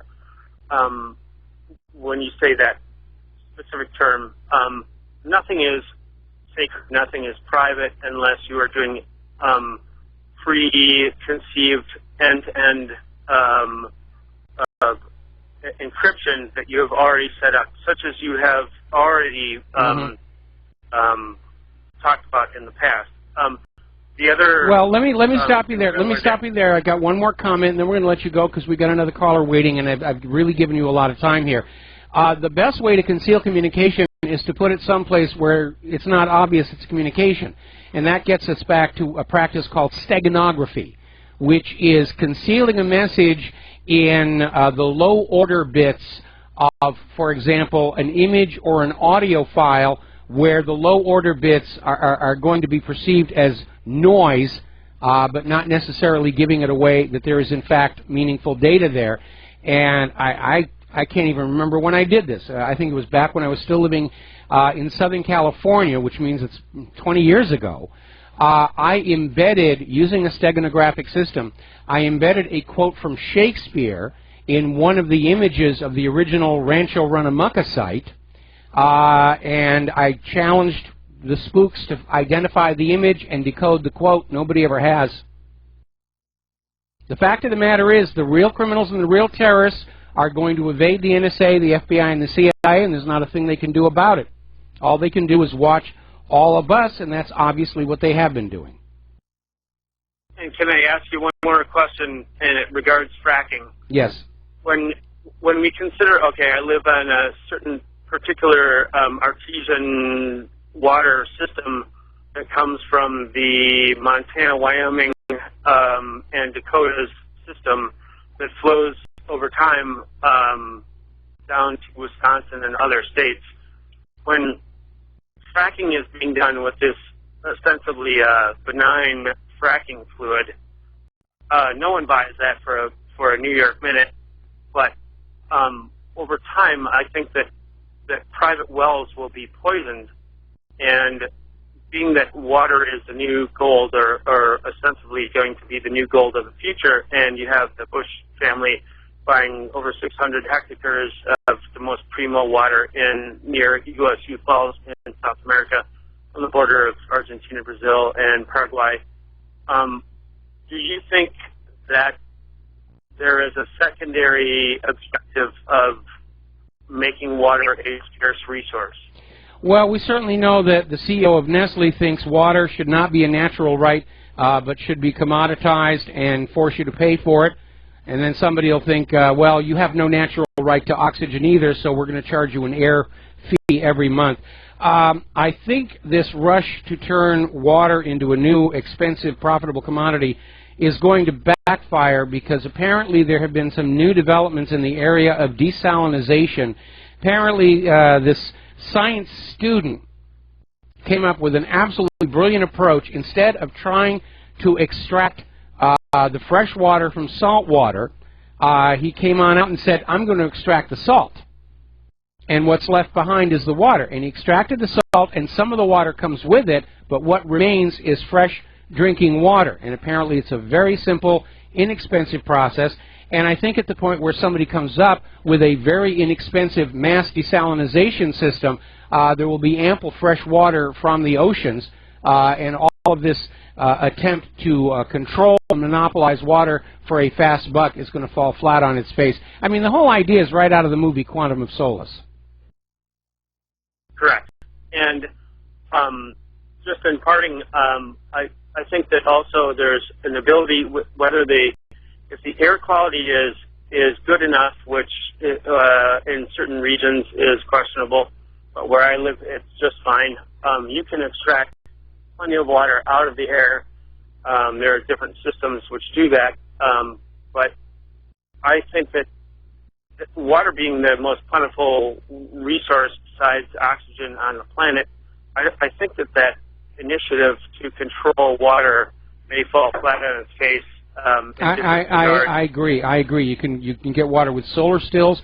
There was a project that was set up down on the Big Island where they were pumping up ultra-cold water from the bottom of the ocean and using it to just condense fresh water right out of the air. We have a lot of humidity here, and then pump the water back down to the bottom of the ocean. And they were able to produce plenty of fresh water right from the very humid air near the coastlines here in Hawaii. So there are means of doing it that basically say that, yes, this attempt to monopolize and commoditize drinking water, ultimately it's doomed to fail because people will push on back unless we're living under a global dictatorship that says you will not make your own water, just like in some places they're now saying you will not grow your own food, you will buy everything you need from a corporation, and of course that sort of attitude is what led to the American Revolution. All right, Bregan, I'm going to let you go here because we're coming up on our last commercial break of the day. We got another phone call that I'm going to get into during that last segment. Before we hit that commercial break, though, apparently the £1 million inquiry into child abuse by ex-Prime Minister Edward Heath is now declared closed due to a lack of evidence, but the report on the investigation's finding will remain classified. Can you say cover-up, children? I knew you could. We'll be right back. Aloha, America. Welcome back to our show here. Last segment of our program today and last phone call of the day. Jesse in Ohio. Aloha. Welcome to the show. What's on your mind? Hey, Mike. How you doing today? Doing fine. Well, I was just driving around down here. I'm bored, and I listened to your last caller. He was talking about education, and I'm here on a college campus, and it's spring break. There's nothing going on, but I thought I'd give you, if you've got any college-age listeners, I thought I'd give them some advice for the upcoming finals. I hear that if you sit on your hand for 15 minutes before you take a test, it feels like somebody else is disappointing your parent. I love it. Well, yeah, that's all. I was just being silly. I had nothing else to do. Well, it's funny. It's a funny joke. I like that. All right, well, listen, Jesse, thanks an awful lot. We're going to let you go. And, yeah, it is spring break. I guess down at all the resorts are all those bikini-clad girls and young men out there having fun. And apparently a lot of them are using their student loan money to do that, which strikes me as ill-advised when they discover down the road just how much that spring break vacation is going to cost them. It's almost like it's become a fashion statement. Spring break, you go to Cancun, you go to wherever, and all the rest of that. All right, listen, somebody just wrote in an email saying that in Oklahoma, the state owns the sunshine and the wind, because if you put up solar panels, you must pay a tax on them to the state. If you have a windmill generating electricity, you have to pay a tax to the state. This is like all of these various states that now say they own the rain. And if the rain falls on your property and you collect it for your use, you are fined.